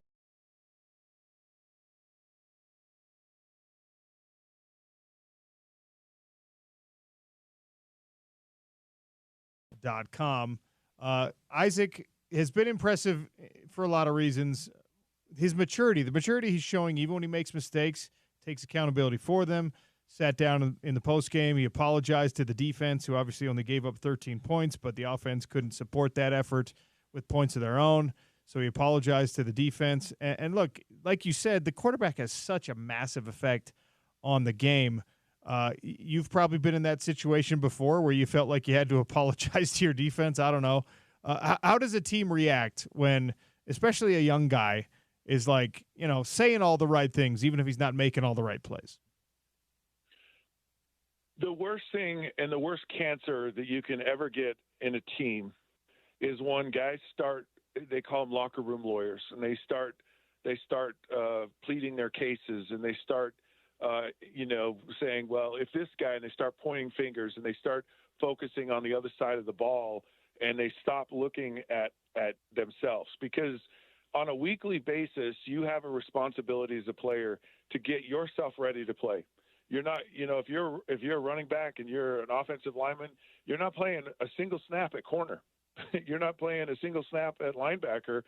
And so if you're not taking care of your business and you're worried about the other side of the ball, it's crushing it. And for the most part, guys do that. And I've seen that at Utah. A year ago, that defense played pretty well when that offense was pretty anemic. And even last night we saw, Saturday night, we saw that with the defense.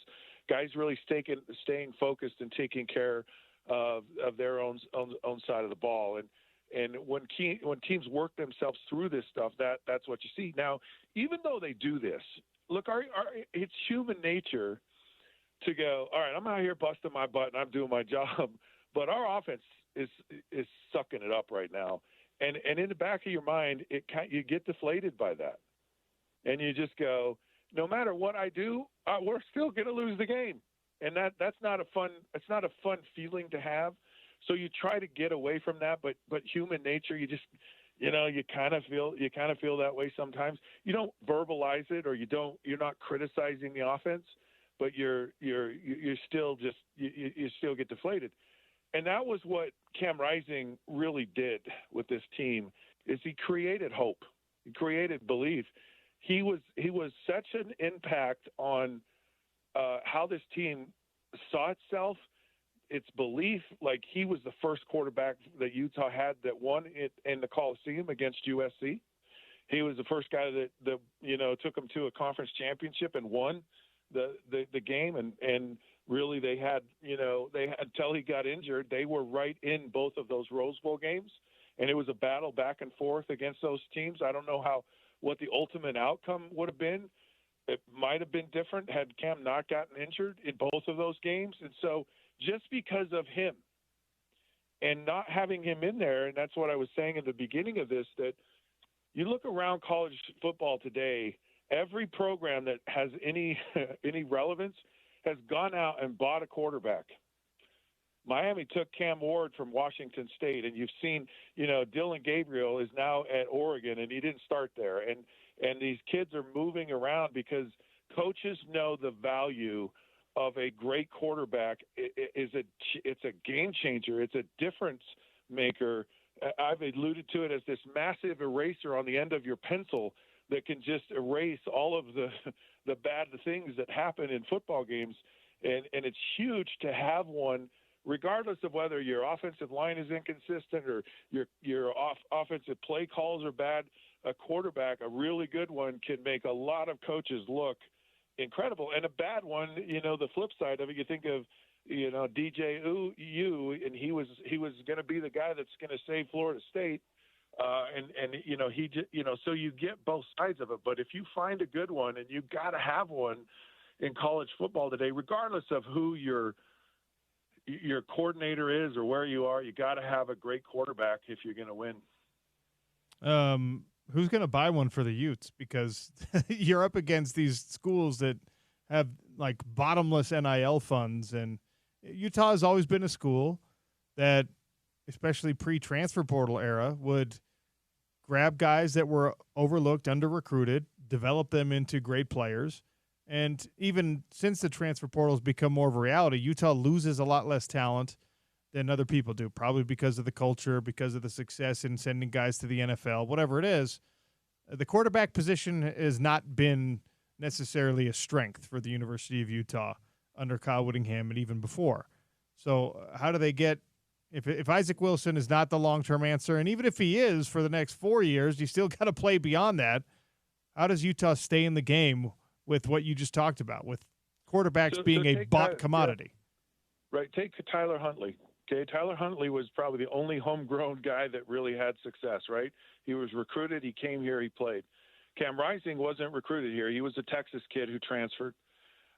So there's two examples of two really good quarterbacks in recent memory, and both are different situations. And you can find them. You can win with a guy. You can bring a guy along. I mean, some schools do it, but you have an opportunity, I believe, with Isaac Wilson, and why I thought it was actually a good thing for this team that Cam was out, and this is just a painful year. Like it just when Cam wasn't able to go and you're playing a true freshman, you're going to have some painful moments, and we're seeing them.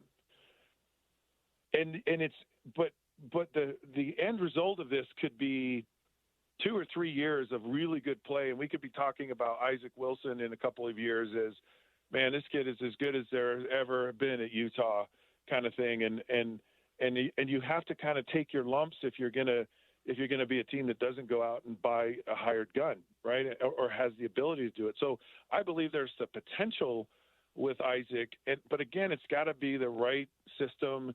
He's got to get the right kind of coaching. It's really got to, and maybe Isaac Wilson goes, oh, hold on just a sec. I might be better off somewhere else. Who knows where he is and what he may do down the road. But,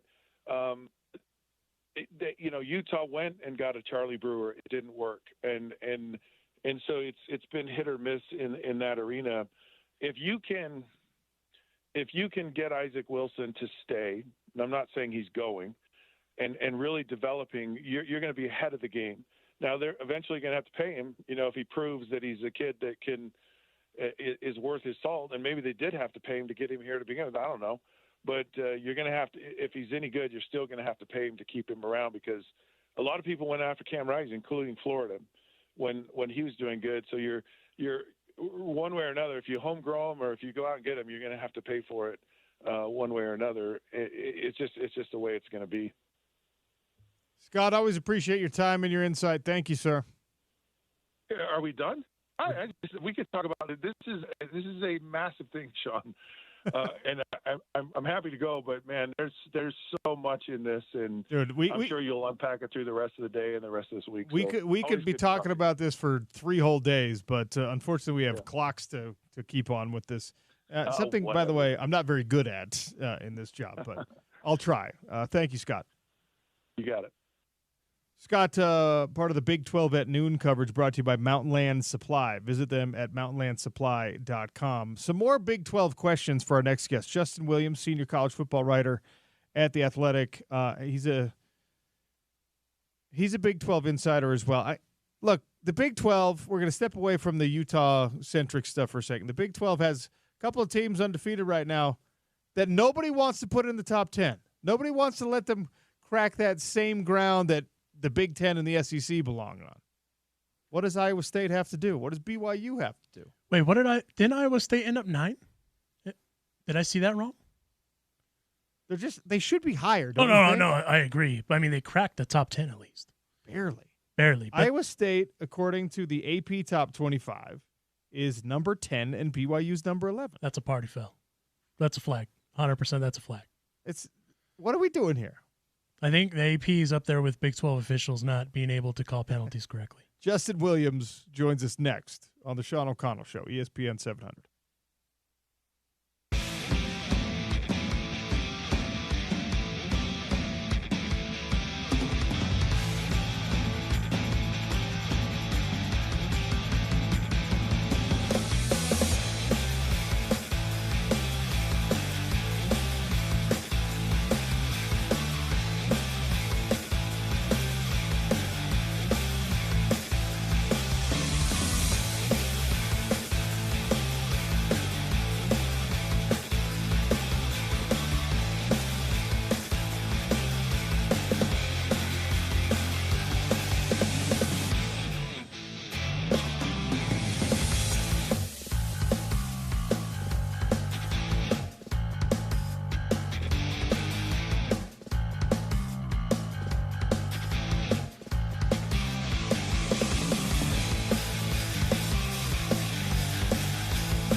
15 minutes, Alonso Sarañana is going to be given the floor to gloat about his Doyers headed to what I guess is going to be an important series. Wow. Okay, cool. Thanks, Sean. That's coming up in 15 minutes. And you know how diligently I stay on the clock, so I'm sure you'll have plenty of time to take the floor. It's called the World Series, by the way. Is it? Yeah, World Series. Never heard of it. Do they play teams from around the world, or is it just American teams? I mean, New York is a different world than Los Angeles. Our Big 12 Insider today is brought to you by Larry H. Miller Ford in Draper, the Ford King. He's also a college football insider in every sense of the word. Justin Williams, senior college football writer at The Athletic, joining us on the Sean O'Connell Show. Justin, welcome. How are you? Okay, try that again. We had a connection issue there. Justin, you got me? I said I'm good, Sean. How are you? Okay, there we are. Well, now I can hear you. I'm great. Well, look, this is the home of the Utes. Things are not great right now for Utah football, if we're being honest. A team that was projected to be a Big 12 champion, maybe make its first college football playoff appearance, has fallen off the cliff these last 3 weeks, and a lot of that is because of the injury, again, to Cam Rising. It has been deemed season-ending. From the national perspective, how surprising is it for you to see what's happened with Utah football? Yeah, definitely surprising where they're at in the standings. I think, a lot of the talk coming into the season, and it's proved to be true, is the parity in the Big 12 and kind of how wide open it was. And so, they barely nudged out Kansas State. Utah did for that top spot in the preseason poll, but I don't think most people expected it to kind of be a runaway. But I also don't think anyone expected that you'd look and see teams like Utah and Oklahoma State, in Kansas in the bottom half of the Big 12 standings halfway through the year. And like you said, the Cam Rising injury has a big part to do with that, but it's obviously been, disappointing. And now the change at the OC with Ludwig stepping down, not there right now. What many people expect from year one. This Big 12 conference, like you said, there's a lot of parity. It's a pretty deep conference. It's going to be interesting to see how it all plays out. Iowa State, top-ranked team in the conference, undefeated at 7-0. They've climbed as high as number 10. They somehow dropped a spot this week despite winning. BYU all the way up to number 11, and they were picked 13th in the preseason poll, which is just bananas. The performance that Kalani Sitake and Jake Retzlaff and that whole crew, all the way up to 11. There are currently, there are, 6 teams with at least one loss ranked above Iowa State. Is that correct in your mind? I mean, I'm fine with Georgia being number 2 at 6-1. You're not going to see somebody leapfrog Ohio State when they're 5-1, and I guess even Texas at 6-1. But is Iowa State where they belong behind Tennessee, LSU, and Clemson, who all have at least one loss this year? I think you could make the argument for Iowa State to be able. Let's. Sorry. We got a bad connection. Let's see if we can reconnect here, and we'll see if we can get Justin to be audible on the maybe just like turn it on, turn it off, turn it back on, like an old Nintendo the old reset? or something. The old reset button. Yeah, give me a sec. Hold. That is a grievance, by the way, that I'm airing on a Monday. Iowa State, BYU, 7-0, and what they've got like the number right now the top 3 and the top 10 ranked degree of difficulty schedules for both of those teams somehow made it through undefeated and have only climbed as high as 10 and 11 respectively. Clemson gets the benefit of the doubt because they're Clemson. They're also given the dreaded quality loss, which I hate, because their season opening loss against Georgia comes against a really good team. LSU 6-1 is ranked above. They do not have a quality loss. LSU lost to USC, and USC turns out stinks this year, which is crazy, and we'll talk about that. Why are you so mean to me all the time? Well, look, it's not your fault they stink, but they stink. So we have Justin Williams back, senior college football writer at The Athletic. Sorry about the connection issues there, Justin, but you were responding to my question about Iowa State and BYU. Are they appropriately ranked at 10 and 11 despite being undefeated? Yeah, I think you're right that you can make a case. Iowa State should be ranked above some of those one-loss teams just ahead of them. You mentioned, LSU's loss to USC. Iowa State doesn't have any losses, and so even with some quality wins there, I think you could make that argument. I actually think BYU is the team that's underranked, and I think you could make a case BYU should be ahead of Iowa State. BYU's two best wins, Kansas State and SMU, I think look better than Iowa State's best win over Iowa. So, yeah, there's maybe a little bit of anti-Big 12 bias going on there with where those two teams are ranked. But I also think, the good thing in this new format is they can play.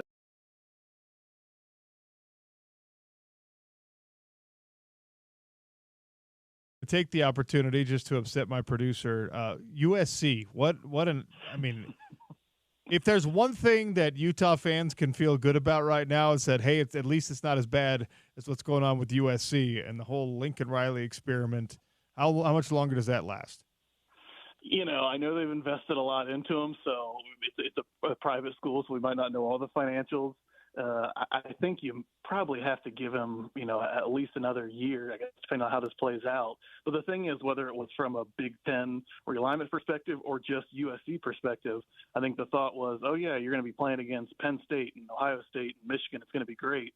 No one expected that USC would be losing to Minnesota and Maryland and teams like that. So a little bit of a reality check wake-up call for the Trojans. Oregon, number one in the polls this week, and look, the Ducks were a longtime foe of Utah football in the Pac-12 conference. I thought that they would look good as a Big 12 team. I didn't know if they would look this good. They've obviously had a great year so far. Are they right now truly the best team in the country in your mind? And I think they get that top spot by default. They are undefeated. They did beat Ohio State, but I think this is the fourth number one team we've had, which is the most since like 2014 or something like that. And this is a team that barely beat Iowa State, needed a last-second field goal. And so, in the wake of the Texas-Georgia game this past weekend, I think the biggest takeaway is that everyone's a little bit vulnerable this year. That there's not that kind of one team at the top. We thought it might be Texas, and obviously Georgia proved otherwise. And so in this new 12-team playoff format, to me, someone that covers the sport and is a fan of the sport, that's really exciting because I think there was this sense that, there might be 12 playoff format, but you're still going to get those same teams at the top, and you're going to have some blowouts in round one. And maybe we still get that. But I also think now there's a chance that somebody who's, maybe not getting one of those buys or is towards the bottom of those, top 12 rankings could pull an upset in round one or make a little run, which is exciting.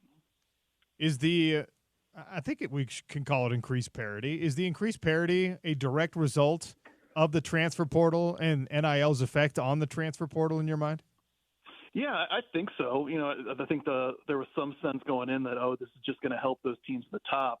But I think the truth is that, now when Alabama and Georgia and Texas and Ohio State gobble up all those 4 and 5 stars coming out of high school, instead of them having to kind of stick around and wait their turn, now they maybe go there for a year and they say, actually, I want to go somewhere and play. Or maybe somebody, offers them a little bit more money coming out of high school and it convinces them to go there. So I do think there's been a little bit of kind of leveling of the playing field. There's, those teams still are going to have the best players in the country in the starting positions, but now they can't stockpile them as easily as they could. And just also, I think the scouting finds, you're seeing some teams go out and find players from FCS or from smaller group of 5 schools who can come in and make an immediate impact. And I don't know if it's going to be like an every year thing. I don't think it's going to be a situation where those Georgias and Alabamas and Ohio States completely fall off and look mortal. But I do think that, maybe a sport that really had a problem with talent concentration at the very top is seeing a little bit more leveling out, and that can show up in some big ways when teams hit on a few good transfers and a few good recruiting classes and can put together some good teams. Just like we all had it on paper, Ashton Genty from Boise State is the Heisman Trophy favorite at this moment. 6 games in, 1,248 yards. He's averaging 9.9 yards a carry. He's already got 17 touchdowns. It would be so amazing to see, especially after realignment, to see a player from a Mountain West school win a Heisman Trophy. But is it a real possibility? I mean, it feels like it halfway through the season. Does it all come out in the wash by the end of the year? I think it depends if Boise State can get that playoff spot as the Group of 5 team, which would, basically mean they kind of run the table or at least, obviously win the Mountain West Championship and get into that 12 spot. If they can do that, and if he can keep running, maybe not necessarily at a first down every carry pace the way he has, but something, kind of close to that, he's at very least going to be in New York for the Heisman ceremony. And if there's not kind of a clear front runner other than that, which so far there hasn't been, maybe Cam Ward is in that top spot, maybe Dylan Gabriel's climbing up a little bit, but it doesn't, at least right now, feel like there's a complete runaway winner, then yeah, I think it's definitely possible. Again, Boise State's going to have to play really well for that to happen, but his numbers are so crazy and he's become such like a, Boise State plays late a lot of times, and they're maybe not the national game. But, if you're a college football fan on Twitter on a Saturday, you're just, late at night checking Twitter and seeing all these 50-yard runs by Ashton Genty for touchdowns. I think there's enough buzz and excitement about the season that he's having that if things kind of break right, then he can absolutely get to New York and have a chance to win it. The college football coaching carousel hasn't really started to spin just yet, but I think it's going to. And, well, I guess it did with the resignation of Andy Ludwig, at least on the coordinator front. Right now, who is, like, in your mind, who's a rising talent in the offensive play calling world, or a guy who's maybe had success at a Group of 5 school, maybe even an FCS school, that you think deserves a shot in the big leagues, so to speak, an offensive mind? That's a good question. South Florida's had kind of an up and down year, but Alex Golesh, he had a lot of, heat around his name a couple years ago when he was at Tennessee as the offensive coordinator, and I think he's done some good things there. So if you're that school that's specifically like looking for the young hot coordinator, I think that could be one. Two other like offensive coordinators specifically that jump out: Cade Bell at Pittsburgh. That's a guy that I think he was at Western Carolina, and Pat Narduzzi, who, basically has coached his way off the hot seat, went out and got him and brought him in, and they got a couple transfers from Western Carolina. They got the Alabama transfer at quarterback. He's really turned things around there. I think he's going to have a lot of attention. And then Andy Kotelnicki, which, Big 12 fans are familiar with because he was at Kansas for so long. He goes to Penn State, and he has a team that always struggled with kind of explosive offensive plays, it felt like, for the past few years, as I'm, really turning that around. And so those two names in terms of coordinators, and then maybe Golesh, I'm sure I'm forgetting someone else at the Group of 5 level, but I think those are some names that could probably get a little bit of attention once the cycle really kind of ratchets up. Justin, I appreciate your time and your insight. Thanks for joining me today. Absolutely. Appreciate you guys having me.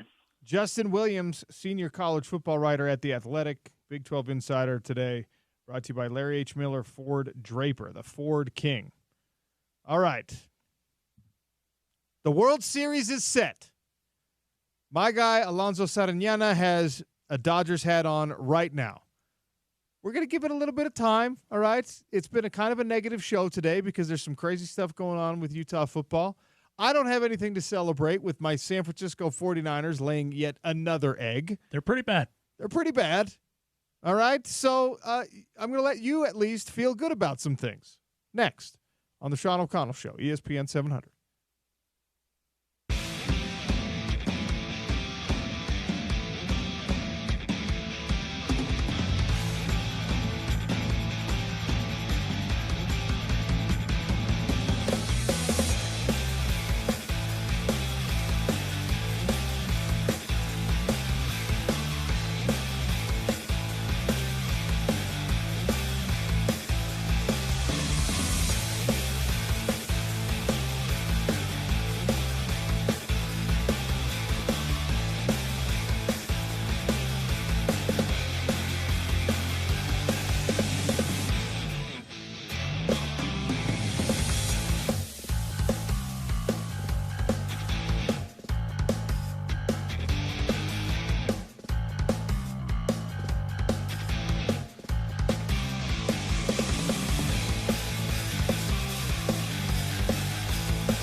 Courtesy of Fox Sports here on the Sean O'Connell Show. Yankees, Dodgers in the World Series. What do we call that when it's the two largest media markets in the United States of America? Mega Series. I mean, it doesn't have a name dubbed for it. There's no like Bay Bridge Series. There's no Subway Series. It's like, what is it? It's the public transport versus the traffic. The Diamond Medallion Series, because it's going to be a lot of traveling. A lot of traveling. I like that. The Frequent Flyer Series. Yeah. I mean, I don't know. Sky Miles Series. There it is. The Sky Miles Series. I was going to say either the Sky Miles Series, or I was trying to think of what the JetBlue name is. They have a cool name, but I can't remember what it is. But yeah, the Sky Miles Series. I like it. All right. First time that 250 home run hitters will square off against one another. Correct. In a World Series, so that's fun. First time they've played each other since the 1981 World Series.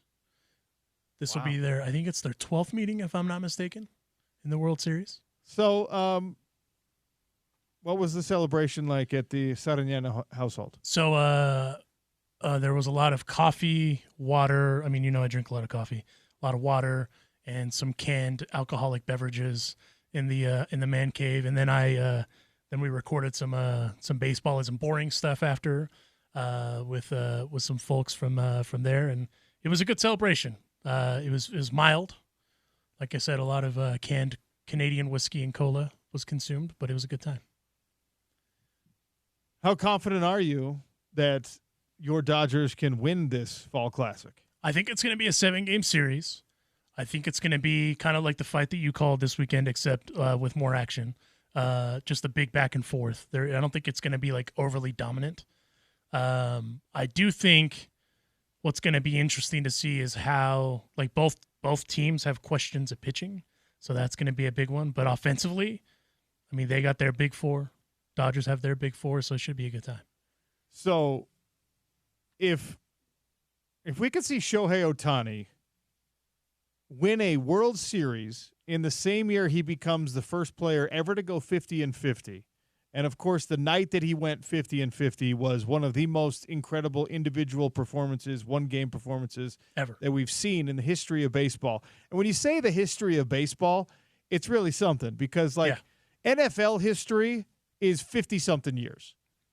Baseball history is 125 years. Yeah.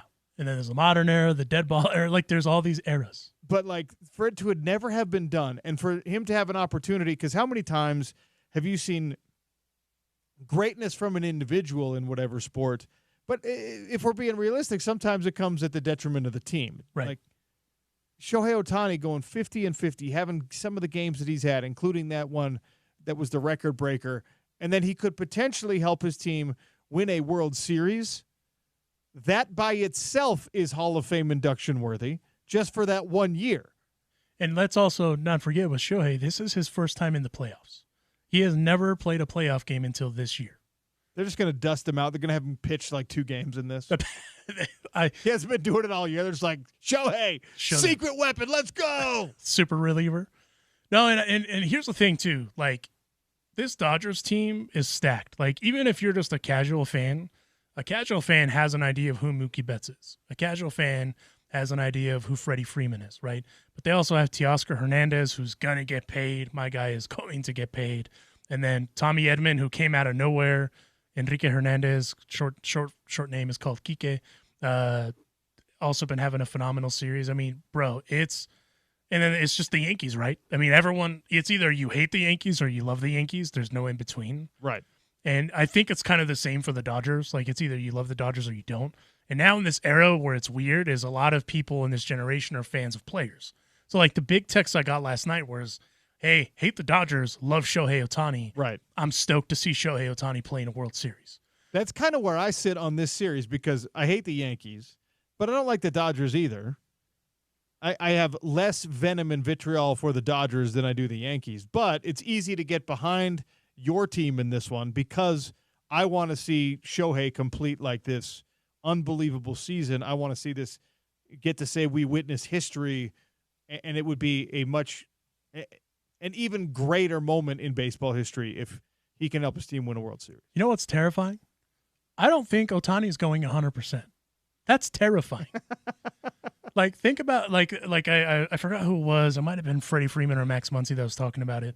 that they were like, hey, so when like you see Ohtani getting like prepared, what's he doing? He's sitting on his Nintendo Switch, just hanging out, playing whatever, and then just when he's out there, he just flips another switch. And it's kind of like the only other comp that I can really think to, like in the modern era of any sport, is thinking of like Aaron Donald. Like when you hear Aaron Donald talking about how easy football was for him and just nobody was on the same level as him. And then he's like, yeah, that's why I retired. This was just too easy. And then a part of it was like, I hear this music these kids are playing, and I was like, nah, it's not for me anymore. But the game was just so easy for me. That's Ohtani. That's insane. Yeah.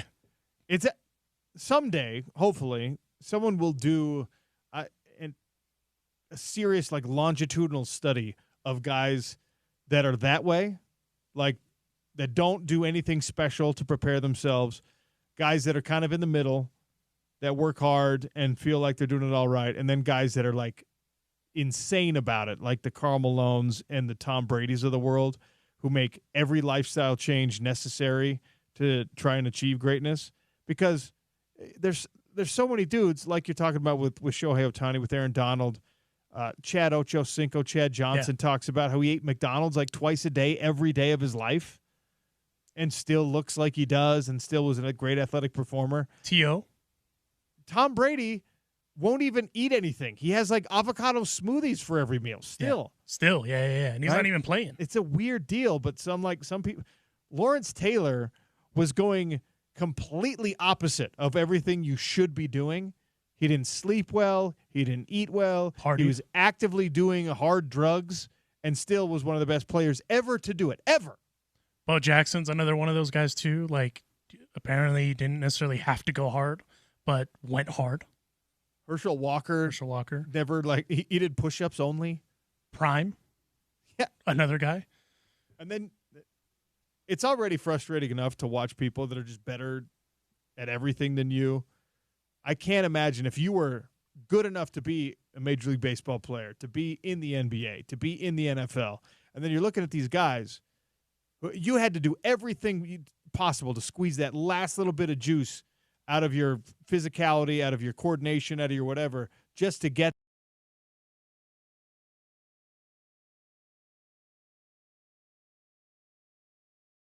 And the thing about like the Ohtanis, the Freemans, the Mookies, like they put in the extra work. But the thing about baseball, we've talked about this at the ballpark actually. These guys are the 1% of the 1% of the 1%. It is so hard to make it to the show. And these guys are already, and so everyone talks about it. Every team, no matter how bad the team is in baseball or how good they are, there's just stupid talent out there, right? The worst player on a baseball team or an NBA team is so much better than anyone you've ever met in your life. Yeah. And then from there, you throw in what the Yankees have and what the Dodgers have. Like Giancarlo Stanton, I wish he had some eligibility and be like, Coach Witt, go get him right now to be a tight end or be a D end. They have too many tight ends. Yeah. They're not giving the ball to all of them. D end. But I mean, they're like, these guys are like Aaron Judge and Giancarlo Stanton and Shohei Ohtani in person are terrifying people. They are massive human beings. And they just play the game so fast and so slow, but for them it's so slow. But the world is now, and I'm actually happy this is the series that's happening, because over the last few years there's been a bit of a downturn with baseball, and to get the eyes of the world on this. And then on top of that, we're getting the modern day era Babe Ruth, Mickey Mantle, however you want to word it as to what Ohtani is, like on the national stage. It's great. Angels fans, I don't feel bad for you, but Angels fans are in shambles. Like I've seen some of them come out with like, I hope every single Dodgers player gets hurt. And like, hey man, sorry you're having a tough time. That's not cool. No. That's not cool. Sorry you're having a tough time. Look, I'm excited for you that your favorite team is 4 games away from winning a world championship. 4 more. 4 more wins than the Niners are going to have. Hey, see, now I'm not excited anymore. I was being nice for a minute, and you ruined it. Hey, first of all, you do this to yourself. You wrecked it. I wrecked nothing, because you went out of the way to talk with the homie Justin Williams about how bad my Trojans are. They stink. They're terrible. They're terrible. I mean, one thing I will say about that, I disagree with Justin. I think they're gonna kibosh the Lincoln Riley experiment. Lincoln Riley is gonna get fired. Yeah, he's getting fired. Like, it could be as soon as they're gonna have to pay $100 million buyout to Lincoln Riley, but they're gonna do it anyway. And well, the question is, who are they gonna hire? The guy from Indiana? Like, who are they gonna go hire? I mean, I would go get Kenny Dillingham in a heartbeat is what I would do. Ooh, he's not going to leave. He's not going to leave. He's not going to leave the Valley. He's not leaving. No, he loves that place. I mean, we were just in Scottsdale. Would you leave? If I was in his situation, yes. If I was in Kenny Dillingham's exact situation, yes. Because $12 million a year is better than $4 million a year. That's generational wealth. I mean, $4 million is still a lot of money. Yeah, it's still a crazy amount of money. But now he's in a good spot. Wait, so let me ask you this. Since you hate the Yankees, are you picking the Dodgers? Yeah. Okay. Yeah. And you know what? Actually, it's a perfect time for you to download the Underdog Fantasy app. Go to UnderdogFantasy.com. They're doing Boostober for all of the NBA picks to get you involved. You can unlimited boosts on your pick'ems, your cash pick'ems, 20%, literally unlimited profit boosts to make basketball picks. Download the app, sign up with the promo code OCShow, deposit now, and you can get up to $1,000 in bonus cash instantly. You have to use the promo code OCShow. And we will play Underdog Fantasy every game of the World Series. How about that? It's something we can do together, Alonzo. Okay. We'll go higher than half a home run for Shohei Ohtani in every game. And just to put the bad juju out there, we'll put lower than half a home run for Aaron Judge every single game. I like what you're doing there. You see what I'm doing? I do. I'm putting the energy out there into the world. Our cash pick'ems come in, and it hurts the Yankees, and everyone's happy. If the Dodgers win the World Series, we're going to have a champagne party in the studio. I don't care what anyone in this building says. We're going to have to wear the ski goggles? Yeah. And we're going to do the whole thing. Treat it like a locker room? Yeah. The promo code for Underdog Fantasy on their very easy-to-use mobile app that you should already have downloaded is OC Show. Must be 18, present in a state where Underdog Fantasy operates. Terms do apply. And if you're concerned with your play, call 1-800-GAMBLER or visit ncpgambling.org. Alex Markham joins us next to talk Utes. What the bleep is happening? It's ESPN 700.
Alex Markham, welcome back to the show. How are you?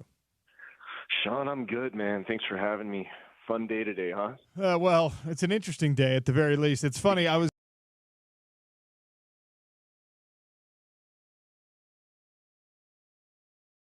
flight from Riyadh, Saudi Arabia, when I got a text from Alex Markham. What do you do with Andy Ludwig if you're the Utes? And the decision was made for the Utes. Andy Ludwig has decided to step down after 3 games that really left a lot of people's heads scratching. The offensive performance certainly substandard, you could say, all year. And it's such an interesting time because I thought last year, Alex, this coaching staff as a whole, and even on the offensive side, they did such an incredible job kind of making things happen without some of your best players. No Brant Keithy all year last year. No Cam Rising all year last year. Found a way still to win 8 games despite some of the mistakes that were being made. And then you fast forward to this year, and just for whatever reason, the offense doesn't have it. So Andy Ludwig steps away.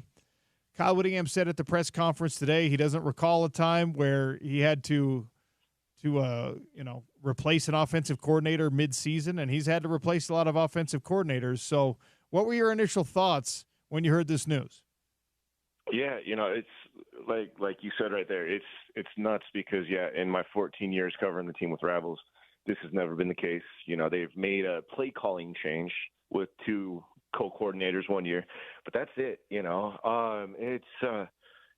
mentioned the stuff with last year. I think what they were able to do with last year was they were able to prepare enough without Cam and not fully knowing what was going on that they kind of had a semblance of an idea of like, okay, if it doesn't go the way that we're hoping it does with Cam being available, we're prepared this way, right? I feel like they might have just pushed all the chips to the table this year, went all in. I know in the fall, in fall camp, they were sitting there talking about how Ludwig was really getting in his bag and just like drawing up all these creative plays. And when it comes down to it, I mean, it's a huge difference between somebody like a Cam Rising that you can throw everything at and run this intricate offense when Isaac's got a bright future, but I mean, he turned 18, I believe, just over the summer, and so that's throwing a lot on his plate. And it's just one of those where in the NIL era, it's difficult to be able to get a solid, serviceable, game-ready backup that's willing to come in and back up somebody like Cam Rising. Usually you're in a situation like Utah is in now, and it's just. It's been the last 3 games has been absolutely brutal. The few games before that haven't been much better. They've been able to pull it off, and so it's not a surprise whatsoever. I mean, I'm in the camp where it's yes, Ludwig resigned, but I mean, the writing was on the wall. He wasn't going to make it out of Sunday as Utah's offensive coordinator, whether it would have been his choice or not, and so something just had to be done, and you just hope that it lights a fire with these guys. But I mean, I'll be honest, Sean, like there's a lot more issues within this offense and just with everything going on this year than just Andy Ludwig. I agree. So let's talk about what those issues are, because he's the fall guy right now. And 100%. And I talked about this earlier on the show. On the first loss of the season, you said we lost that game because Cam Rising is not available. And then the second loss of the season, you said we lost that game because Cam Rising tried to play and he just didn't have it. He was not healthy enough. He's not good to go. And then this third loss, you say, okay, well, Andy Ludwig was calling the wrong plays, and so now he's gone. Look, there hasn't been a solution after any of these losses, and I don't know that Andy Ludwig stepping down is a solution either. So let's talk about the other issues. Beyond the play calling and beyond what is, addressed by the resignation of your offensive coordinator, what do you think is the next biggest issue for this team? You know what? It's Utah. Kyle Whittingham is going to go down as an all-time coach in all of college football, right? He's the GOAT of Utah football coaching. But I mean, everybody that's been around this program knows that Utah's built off of defense. You know, you take a look back, Andy Ludwig's been there, I believe it's 10 years in total between his two stints. There's a reason why he was there that long. It was because him and Kyle were able to see eye to eye, and he was able to bend enough to be able to deliver what Kyle was wanting, right? And so, you know, when it comes down to it, I mean, Utah wants to win games with the defense. That's not going to change. You know, how much more can Kyle bend on giving a guy the keys to the offense and that trust, you know, in Bajakian when he hasn't been with the program for a year, you know? And so there's a lot of disarray right there. You know, and it's any time a team is losing the way that these guys are losing, and you lose the captain of the captains, spirits are going to get down, right? Guys aren't going to know what to do. As good as Isaac is and as great as a leader as he can be, and he does have the it factor, try telling a bunch of COVID seniors to rally behind an 18-year-old kid that's leading the offense, right? You know, you can put on a good face, try to be able to do it. It doesn't matter who that person is. It's extremely difficult for those guys to be able to get behind it, whether they say it publicly or not, But right? why though? Because, like, especially if you've been around the program for this long, you had to get behind Charlie Brewer, and then you had to get behind Cam Rising, and now you got to get behind Isaac Wilson, and you had to get behind Bryson Barnes last year. I mean, the more experience you have, the more attuned you should be to the possibility that bad things are going to happen. And this team has been incredibly unlucky in the last 2 years with injury. I don't dispute what you're saying, but I do have a hard time understanding why, especially for older players, they should know that, like, hey, if the best thing we've got is this freshman, that's more on my plate. It's got to be a motivating factor, at least. Yeah, and look, I said it wasn't that it was Isaac, right? It's just it's the situation, it's the scenario, right? You know, you go through the stuff that you went through last year. You know, you have those two great seasons. You go through the stuff that you went through last year. You're expecting a huge season this year, and then this happens again, and it's just that unfortunate luck. It's almost as if the will is broken, right? You know, the will of some of the guys is broken, and that can take a toll on them. You know, even outside that stuff, though, like, regardless, Utah has been having problems. You know, they can take the ball, they can drive the ball with ease inside the 20s. You hit the point, you know, inside the 20 and inside the red zone, and it's like the wheels fall off. It's a completely different offense, right? And yeah, people can blame Ludwig for some of the bizarre play calls that he was doing. You know, one, for instance, 4th and long and having Brant Keithy run a wildcat, which still doesn't make sense to me.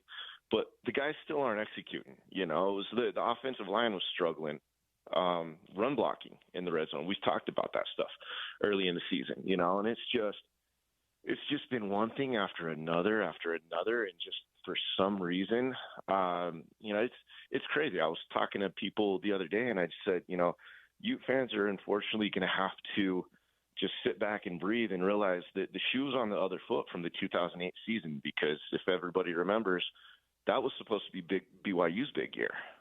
Utah ended up coming in still in their thunder and, you know, running the table undefeated to the Sugar Bowl. BYU had a little bit of a down year. You know, it's shoes on the other foot. It's just crazy how the ball bounces when it comes to sports sometimes. Alex Markham, Utah Insider, our guest here on the Sean O'Connell Show.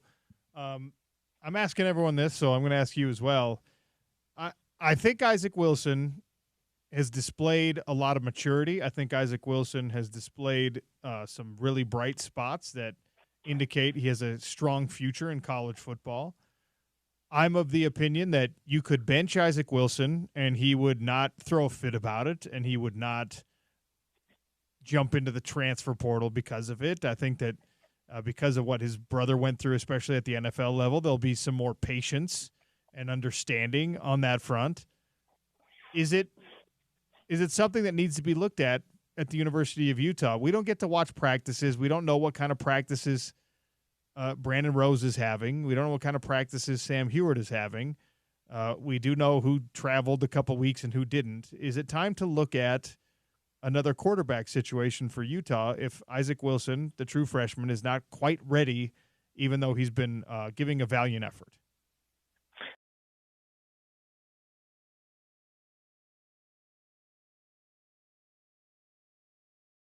And I know I keep butchering his last name, but he's been there, front and center, side by side with Isaac throughout the year, right? He's going to know probably even that much more how Isaac ticks than even Ludwig. They've probably had a lot more in-depth conversations when it comes to things, and so I feel like it's a plus where he's going to know a little bit more of what Isaac's comfortable with and what he's capable of because of those conversations. And coaching him up. So you got to give that some time. It's not something to me that you can just ditch the offensive coordinator and ditch the quarterback at the same time. Again, like I said, Ludwig is not the only problem. You said it. He's the fall guy, whether right or wrong. And when it comes down to it, when the dust settles, Ludwig's still going to be looked at as the greatest offensive coordinator in Utah history that stayed here for more than 1 year. But yeah, when it comes down to the other two, I mean, Rose, he's been here 3 years. He lost valuable time last year because of that freak injury. And then just came back and he hasn't really been the same, Heward, I know that their ultimate goal has been to redshirt him. But even on top of that, the issue that you run in with Heward right now is, Kyle's already said that they're not going to make drastic changes to the offense. If you put Heward in the game, you have to make drastic changes. He's a pocket passer. He's not very mobile whatsoever. And so that's what you kind of run into with him. So that's more of an off-season thing with being able to integrate things and get everybody on the same page when it comes to him. So it's either Isaac or it's Brandon Rose. And yeah, he needs. Give it 2 more games if it's not trending up. I do think that Isaac does have that mentality where it's like, look, I had valuable experience. It didn't go how I wanted it to. Let's sit back, take a deep breath, and learn from my mistakes and get better this off season. And I'm going to be ready to win it outright next fall. We'll see how it develops. Mike Bajakian he's called plays at the Power 5 level before. I pulled up all the numbers. The track record is not stellar. Now, he was never on a team that had a bunch of offensive talent, and I think I think the idea is that this team is talented. Let's utilize the talent. Who do you think he starts leaning on? Who do you think that if he's going to make things look a little bit different from a playmaker standpoint, who gets more touches? Depending on how healthy Makai is, you got to keep feeding the beast on that. You got to find ways to get him more involved in the passing game too. Because every time he touches the ball, good things happen. You got to find ways to force feed Dorian, force feed Keithy. Money Parks is another guy that, you just sit back and it's like, God, he could be absolutely blown up right now if the offense hadn't been in shambles. So the talent is there. The other stuff that's going to be interesting to see is, granted, position coaches are usually the ones that know their guys and create the hierarchy with putting the guys in and so on and so forth, right? But, does Bajakian sit back and take a look and say, like, wait, why aren't we using Landon King? Like, look what this guy did in some of his time that he had last year. He's a valuable playmaker. He's a threat, Just they got to find a way to get some guys incorporated that just haven't been involved. I mean, you look at Damian Alford, for instance, right? The transfer from Syracuse that came in, and he was their leading receiver last year. He had over 600 yards. So yeah, you got to tinker, but at the same time too, you've got to find ways to get the established guys the ball, and Utah's got a good group there. All right, last thing before I let you go. I'm reluctant to come on air and say everything I want to say about a fan base that clears out of a stadium when it's still a one-score game. Rice Eccles is supposed to be the toughest place to play in the Big 12 Conference, in all of college football, right? There's this pride, this confidence in the Muss and in that stadium. And I understand there's a relationship between how loud a place is and how a team plays. But were you surprised to see it emptying out when there was still a lot to play for? I was. I mean, especially when, you're still able to win the game, right? But at the same time, too, I talk about the will of the guys, kind of being broken a little bit right now. You can kind of sense it with the fan base as well. They're along for the ride. They're diehards, just in it.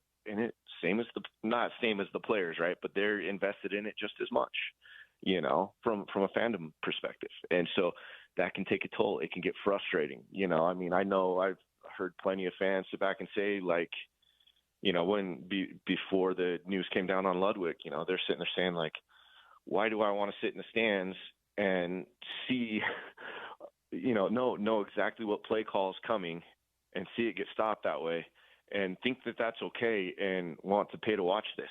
So I feel for the fans, right? But at the same time, too, that is a little disheartening. It is a little discouraging that your team still has a shot to win. They need you by their side. They need all the support they can get. And again, it's just the will of the fan base and the will of plenty of the guys on the team is just broken right now. It's what's going to fix it. Again, I don't know that just doing this with Ludwig is. They've really got to do some soul searching and figure it out. Appreciate you joining me on the show today, dude. Thank you. Anytime, man. Thank you guys for having me. That's Alex Markham at Rivals. Utah Football Insider, brought to you by Metro Elevator. All right. I had the privilege this past weekend of calling a fight for the first time. This particular fighter fighting for the first time when I was on the call. His name is Francis Ngannou. If you don't know who he is one of the scariest, most intimidating human beings on planet Earth. He is also one of the most impressive, inspirational stories that you will find in sports anywhere. And Saturday night, halfway across the world, he made a return to the mixed martial arts competition stage, to the cage, after more than almost 3 years away. And he looked like he hadn't missed a step. So I want to talk about that just a little bit. I want to fill you in on the story of this man just a little bit in case you don't know. And some more thoughts, of course, on Utah football as the text lines have been blowing up all day. It's the Sean O'Connell Show on ESPN 700.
That's me on the knockout call. Francis Ngannou returning to competition in mixed martial arts. The former UFC heavyweight champion, one time the largest free agent in the combat sports world, comes to the PFL, and we've been waiting and waiting for him to make his debut. He finally did over the weekend in Riyadh, Saudi Arabia. That's why I was away from the show last week. I appreciate everyone's patience with that.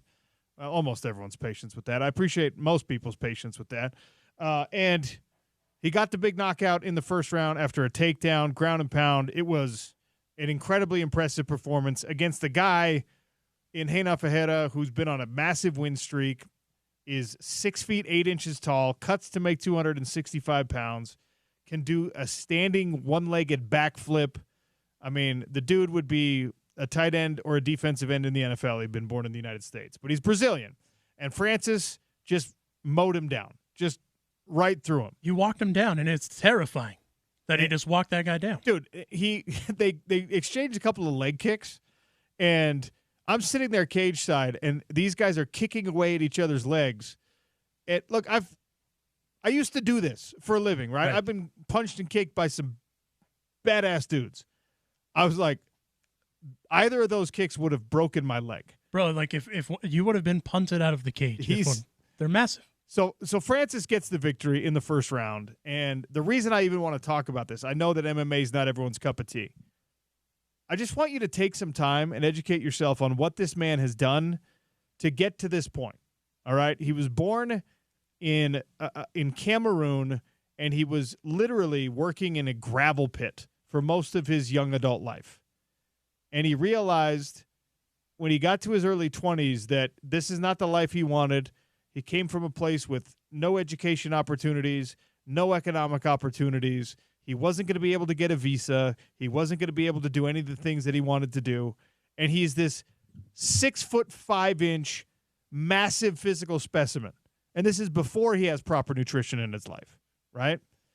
And so he begins the long journey across the Sahara Desert, up into North Africa, and he finds his way into Europe. And he talked about that. There was during the broadcast, there was a piece with Brett Okamoto, who's an ESPN MMA insider, and he's part of our broadcast team. And he was talking about so how did you actually make it happen? 7 times he tried to cross the Strait of Gibraltar, 7 times by boat. And then he gets to the European side, and 4 times he has to do this thing where you basically rush the fence to try and get over, and he's got scars on his body to prove it. And he gets thrown in jail for being an illegal immigrant. And eventually he finds his way into Europe, into Paris, sleeps in a parking garage as he's trying to figure out what he's going to do because he left Cameroon with the clothes on his back, with nothing. All right? This is a dude, again, who's 260 pounds of pure muscle. Ends up meeting a guy who allows him to sleep in the MMA gym, and that was like less than 15 years ago. That was about 15 years ago. He went from that life to being a multi-millionaire, a UFC champion, now a PFL champion, to crossing over into boxing and earning an estimated $30 million doing that. And the dude he's done it all, right? He's incredibly kind. He's incredibly gracious with people. He's most impressive to me because this fight happened the same year that he lost his only child, tragically, who was just over a year old. And the outpouring of emotion that we saw from Francis after he wasn't happy after he won. He pounds this Brazilian guy into unconsciousness, and then he just sits down on his knees and cries. Talking to his coach, talking to the people around him, there were multiple times during the week of the fight that he had no motivation. He's just feeling that despair over having lost his child and never being able to get over it and didn't want to fight. But he realized that he had to do it, and he ended up coming out victorious. And even Just go do yourself. Don't listen to me talk about it. Go find the sound, PFL MMA on social media, pflmma.com, any of the assorted social media accounts you can follow in the MMA space. Have his comments afterward.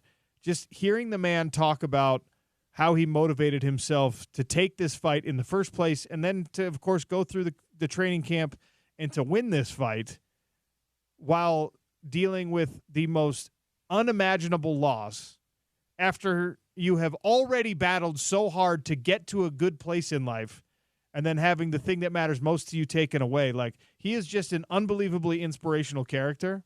And I don't care if you watch his fights. I don't care if you listen to me call fights. I hope you do, but I just hope people understand what that human being is as a performer, as an athlete, as a sports star. Most of our heroes, quote unquote heroes in sports, you can't really look up to. And I'm not telling you that Francis is perfect, but you certainly can look up to him. And I mean, it's you can make an argument after that fight that he may be the best MMA heavyweight champion, heavyweight fighter ever. Like, there's an argument there. Well, the guy that everyone talks about being the UFC's best heavyweight champion, Stipe Miocic, right? The longest reigning heavyweight champion in the UFC. He's going to fight John Jones next month. He's 42 years old now. He's going to get demolished. Yeah, John Jones is going to, yeah. I love Stipe. Like, I fought on the same card as Stipe. Stipe's awesome, all right? I have an unbelievable amount of admiration for Stipe Miocic and what he's accomplished in his career. By the way, the whole time he's been a UFC champion, he's also been a firefighter paramedic. Yeah, he's a great story too. He's also a great story. So he is the guy who's talked about as being the UFC's best heavyweight. Francis beat him. Yeah, like terrifyingly. Knocked him out. Yeah, cold. I don't think Stipe is still woken up from that. So Francis knocked him out. Francis knocked out Junior Dos Santos. Francis knocked out just everyone. A laundry list. And of course, the big story was when he crossed over into boxing, he knocked down Tyson Fury and ended up losing.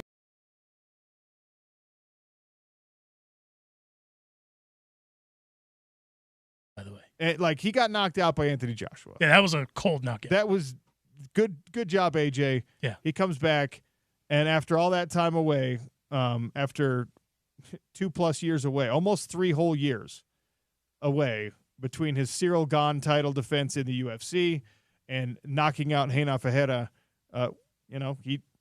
he's just an inspiration, dude. And the crazy thing about Francis, you see this massive human being that looks terrifying, right?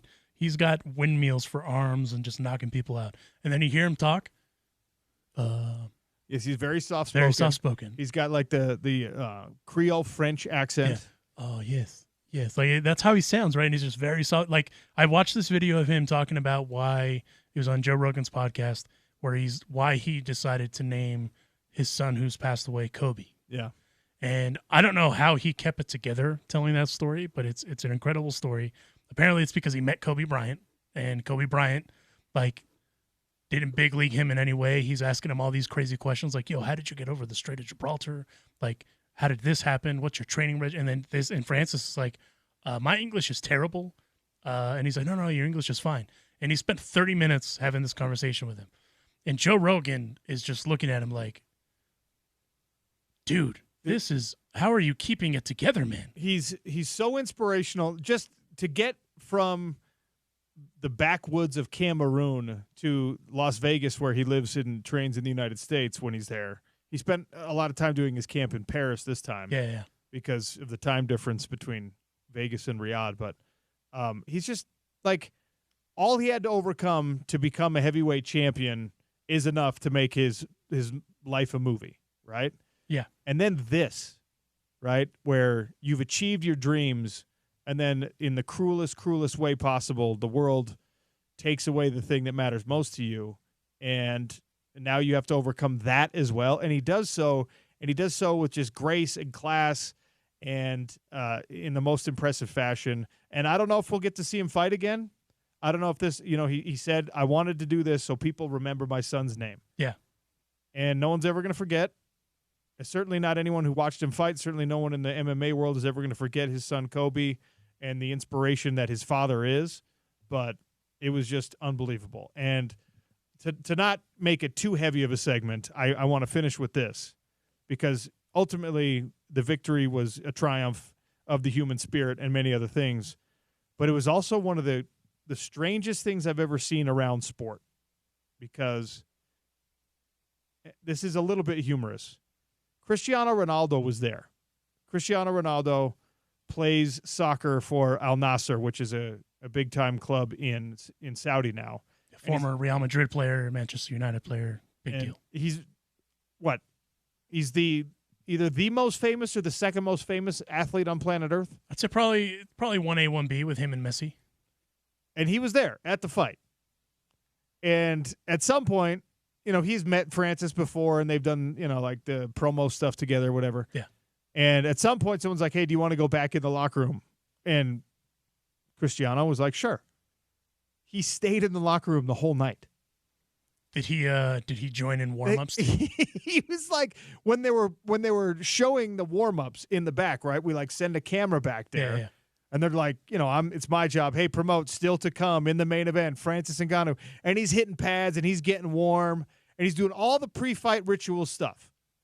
Cristiano Ronaldo, like one of the 3 most famous males on planet Earth, is just sitting there in his locker room.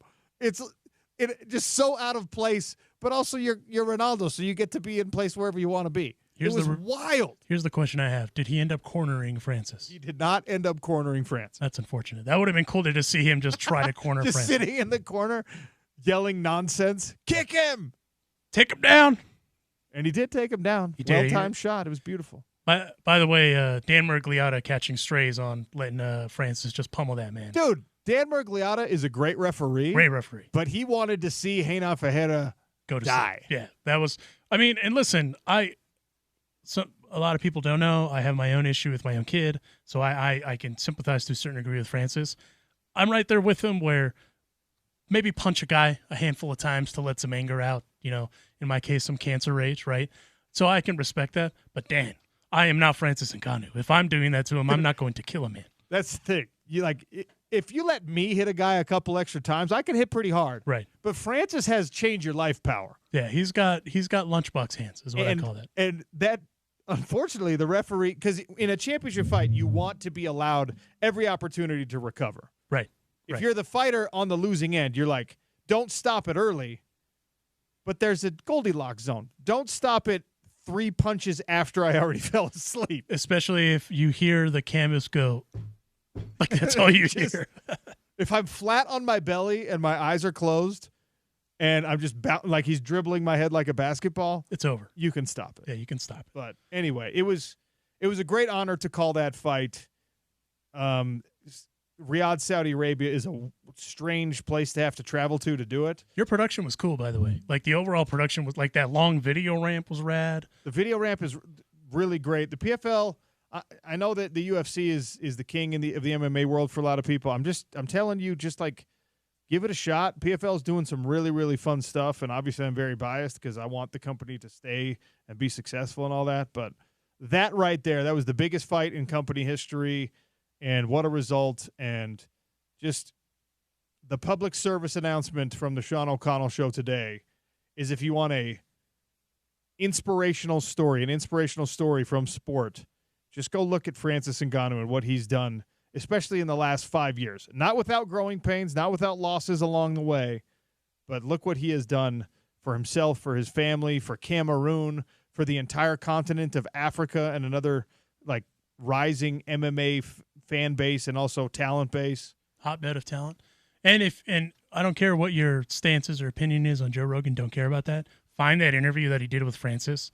The whole thing from start to finish, it covers a lot of that, but then you just hear him as a human. Yeah. Go watch that. Like even for like I have no horse in that race, and that there was a couple times where I'm like, why am I crying in the club right now? Yeah. Like what's happening here? $2,500 off 10 windows or more from our friends at Advanced Window Products. During the football season, you get that special. Look, a little bit of crisp in the air finally. Fall is finally here. It's the perfect time for you to replace those windows. The number one window replacement company in Utah, the only one that's going to do the sales, the manufacturing, the warranty coverage, all of it right here in Salt Lake City. Advanced Window Products. And, of course, Jake and Nate are always taking care of our listeners with $2,500 off 10 windows or more. 801-850-9100. Tell them that OC sent you at advancedwindows.com as well. All right. We'll do some crosstalk with Spence Checketts, and I'm going to give away some Lemon Shark Poke gift cards, some Farmer and Chemist gift cards, and maybe we'll see what Spence thinks about the resignation of one Andy Ludwig, Utah offensive coordinator, out. Sean O'Connell Show on ESPN 700.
You're going to need something with four-wheel drive to get you up the canyons this winter, and winter is coming eventually, I promise. Ineos Grenadier. Awesome stripped-down utilitarian SUV, full-time four-wheel drive, available locking differentials. It is a purpose-built off-road vehicle and is available at Warner Ineos Grenadier out in West Valley, 2400 South, 5600 West. Tell them OC sent you. They've got the full slate, every model available of the Ineos Grenadier and all the colors out at the Warner Van Center. If you've been out there checking out one of the vans, that's where the Grenadiers are now. They had one at the tailgate. That thing's pretty sweet. They're awesome, man. They really are cool. Big-time head turners if you're driving them down the road. All right. Crosstalk with Spence Checketts of The Drive coming up here. First, I want to give away some gift cards. Lemon Shark Poke gift card and Farmer and Chemist gift card, 877-353-0700. Actually, in honor of both Alonzo and Spence, it is a Sky Miles series, we decided to call it. Yes. New York versus L.A. in the upcoming World Series. And the last time these two teams met in the World Series was which year? Alonso gave us that on the show earlier today. So 877-353-0700, the last time these two teams squared off for all the marbles. That's good for a Lemon Shark Poke gift card and a Farmer and Chemist gift card. All right, Spence Checketts of The Drive. I guess I should turn on your microphone. How are you? I don't think we can turn our mics on and off. So that's on. That's on me. It's an illusion. So if there's any Dodger slander, immediately, thanks, Spence. Yes, we've put a little wager, tacos, maybe a Jersey Mike's gift card. Perhaps. We were just calling all Spence's Jersey Mike's gift card debts here. Oh, yeah. In the studio. Yeah, and I have several debts out to my friends as well. I just need to see them. You're so the I can. Oprah of Jersey Mike's gift cards. I have 5 in my wallet right now. I have It's like the best 5 in way my to bet backpack lunch. right now. There so you go. There we go. There you go. All we're doing is just giving each other the same gift card over Indeed. and over again. Welcome home, Sean. Thank you. It's wonderful to be back. It's always I am grateful for the opportunity to travel. The timing is not always ideal, especially during this football season. But I'm always grateful to travel, and then even more grateful to come back home. The United States. 100%. It's just you just get a special patriotic feeling. Yeah. No, I say it all the time. It's always great to leave, but it's always so much better to come back. And you also have a family, and your daughters are the age where if you miss a week, you come home, it's a new person. Correct. Because they've learned a bunch of different things. But cool experience. I've never seen that part of the world. I'd very much like to at some point. Yeah, it's really interesting. Maybe you know what we'll do. We're supposed to have a fight in Dubai in January. Mm-hmm. Maybe we'll just do the shows from the road. Maybe the drive with Spence Checketts in Dubai. We can bunk up. We'll share a king size. Let's go. We've definitely got that in the budget here at Broadway. Absolutely. They will definitely give us the thumbs up if we just say, hey, can we do some remotes in Dubai? Yeah. Yeah. I think we should do, you alluded to it, Francis did his camp in Paris. I think we should take a company trip to Paris and do some remotes there halfway to Dubai. I'm down with that. All right, sure. What do you make of where we find ourselves with this football team that plays about a mile east of where we're broadcasting today? Look, it's unfortunate. It's a frustrating time for, I think, everyone involved. Yeah. Players, fans, coaching staff. I feel worse for the players than I do for anyone else because the expectation was incredibly high, and they've had some bad luck. There's been some, I think, lackluster performances, not just in individual games, but all year long from certain players, and that's always a tough thing to try to reconcile. And now I feel bad for Andy Ludwig, who took it upon himself to step down. And when it all comes out in the wash, like 3 to 5 years from now, we're all going to recognize how instrumentally important he has been to the best years of Utah football, because he has been second to only Kyle Whittingham in making that happen. But it's a bad time to be a Utah football fan. It's as bad as it's been, I think, since I was in school there, and look, millennial Ute fans, go vape or whatever. Like, you don't have any perspective here. They're all spoiled and angry and vaping. I can just remember when it was like, man, if we go to a bowl and beat BYU, and at this point, I don't even think that's something that's on the table. I mean, look, they've got a couple of weeks. Houston trounced TCU. If you go on the road and lose to Houston, I mean, there's a case to be made that Houston's the worst team in the conference, but they just beat TCU. few weeks back, who, of course, got Utah. I think Oklahoma State is actually the worst team in the conference, which is wild. Yeah, they nearly got BYU down in Provo, but another miraculous miracle win for the Cougars down at Lavelle. I don't know, man. I mean, we all kind of – you're obviously a former player, so you probably talk to players that used to play there in a way that I don't, but I hear from my community, my friends, boosters, donors, season ticket holders that are just like out on this team. 5 people that I know have sold their BYU tickets. They don't want to be there, in the case that BYU rolls into Rice Eccles and smokes the Utes. You know what? I talked about that in the opening segment of the show today. Yeah. Like that is the absolute worst case scenario for if Utah goes and performs poorly against Houston, and there's even less confidence as you go into a bye week, and then that game, nobody wants to be there for what could potentially be a bloodbath. If Rice Eccles Stadium turns blue, because people don't want to be there and they sell their tickets, that is the low point of the Kyle Whittingham tenure. Right. Look, the must will be there, right? Vaping. But I just wonder how the community is going to show out. What do you think that line will be? And we need to wait until this weekend to see how both teams play. But as of today, I wouldn't be surprised if BYU's a 3.5, 4-point favorite. Right? Way more. Well, you get 3 as the home team. Vegas just builds in 3 for you. They'd be like a 9-point. You think favorite. BYU would be a 9-point favorite? Oh, that's crazy to think about. Rivalry games are nuts, and we see it every year.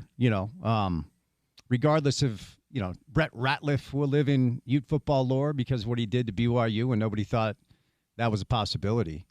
But preseason, if I told you we were going to be sitting here, 8-9 weeks into this thing, and BYU would come to Salt Lake as a 9-point favorite potentially, you told me I was crazy. But you're right. If you would have said BYU is going to be arguably the best team in the conference, certainly at least the top 2 team in the conference, and Utah is going to be a bottom 3 team in the conference, I'd have been like, what are you talking about, man? I know. It's crazy. It's not even possible, but this is what college football is sometimes. And to me, this is an important couple of weeks for the entire community, for the players certainly, most importantly, for the university, for the coaching staff, for the fan base. The thing, I've said it, I've belabored the point. The tough thing about having a reputation is you have to live up to it every day. Mm-hmm. And Utah football has not lived up to it any day, not basically, even close this season. The coaching staff hasn't lived up to their reputation. The fan base hasn't lived up to its reputation. Nobody has showed the world what you think you are. Players, coaches, fans. It's just like, is this an anomaly year, or is this layers being stripped away and revealing an ugly underbelly? I hope it's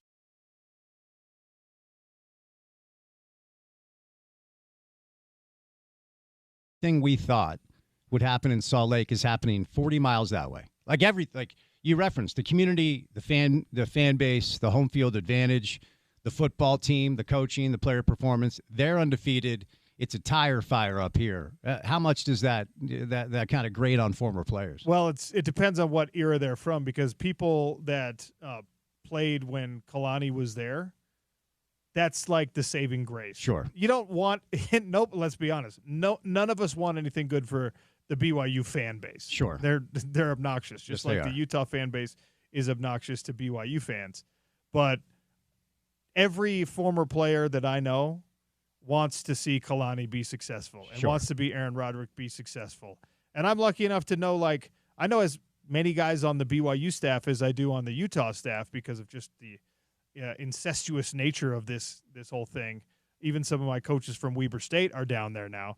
So you look at it and you say, look, I don't love that all the braided belt wearing nerds get to run their laps, but I am legitimately happy that Kalani Sitake is going to be able to walk into an office and say, double my salary, give me NIL money, and watch what can happen here. And I'm elated that Jay Hill is going to get a head coaching offer at a Power 5 school probably. And if he wants to do that, that would be a wonderful thing. And if he decides to stay, it'd be a wonderful thing for BYU. And I'm also really thrilled that, Aaron Roderick, who people just dumped on when he was a Utah coach, Aaron Roderick, you and I both ran into him in the offseason, and he whispered and said, we got playmakers that people don't understand, and this quarterback, if he can eliminate his mistakes, can be really special. And so look, that mitigates the misery for me, knowing that those are wonderful human beings leading that program.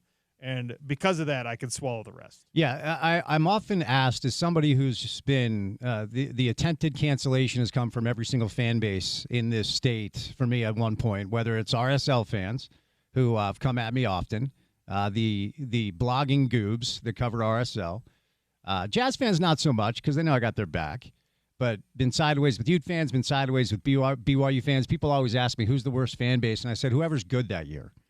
Whoever's good that year, that's the fan base is worse. It depends on how good the team is. Yeah, that's fair. Yeah, so we'll see, man. I hope they turn it around. It's a rough weekend for Ute fans for sure. What's coming up on the drive? Mostly this. We'll start things off. We'll get to know the new offensive coordinator. We'll get to know Mike Bajacki in a little bit. We'll talk about how we should view Andy as he walks out the door. How much built-in equity does Kyle have? Where's the fan base at this point? And we're going to talk BYU. We'll replay Coach Witt as we do every Monday during the college football season.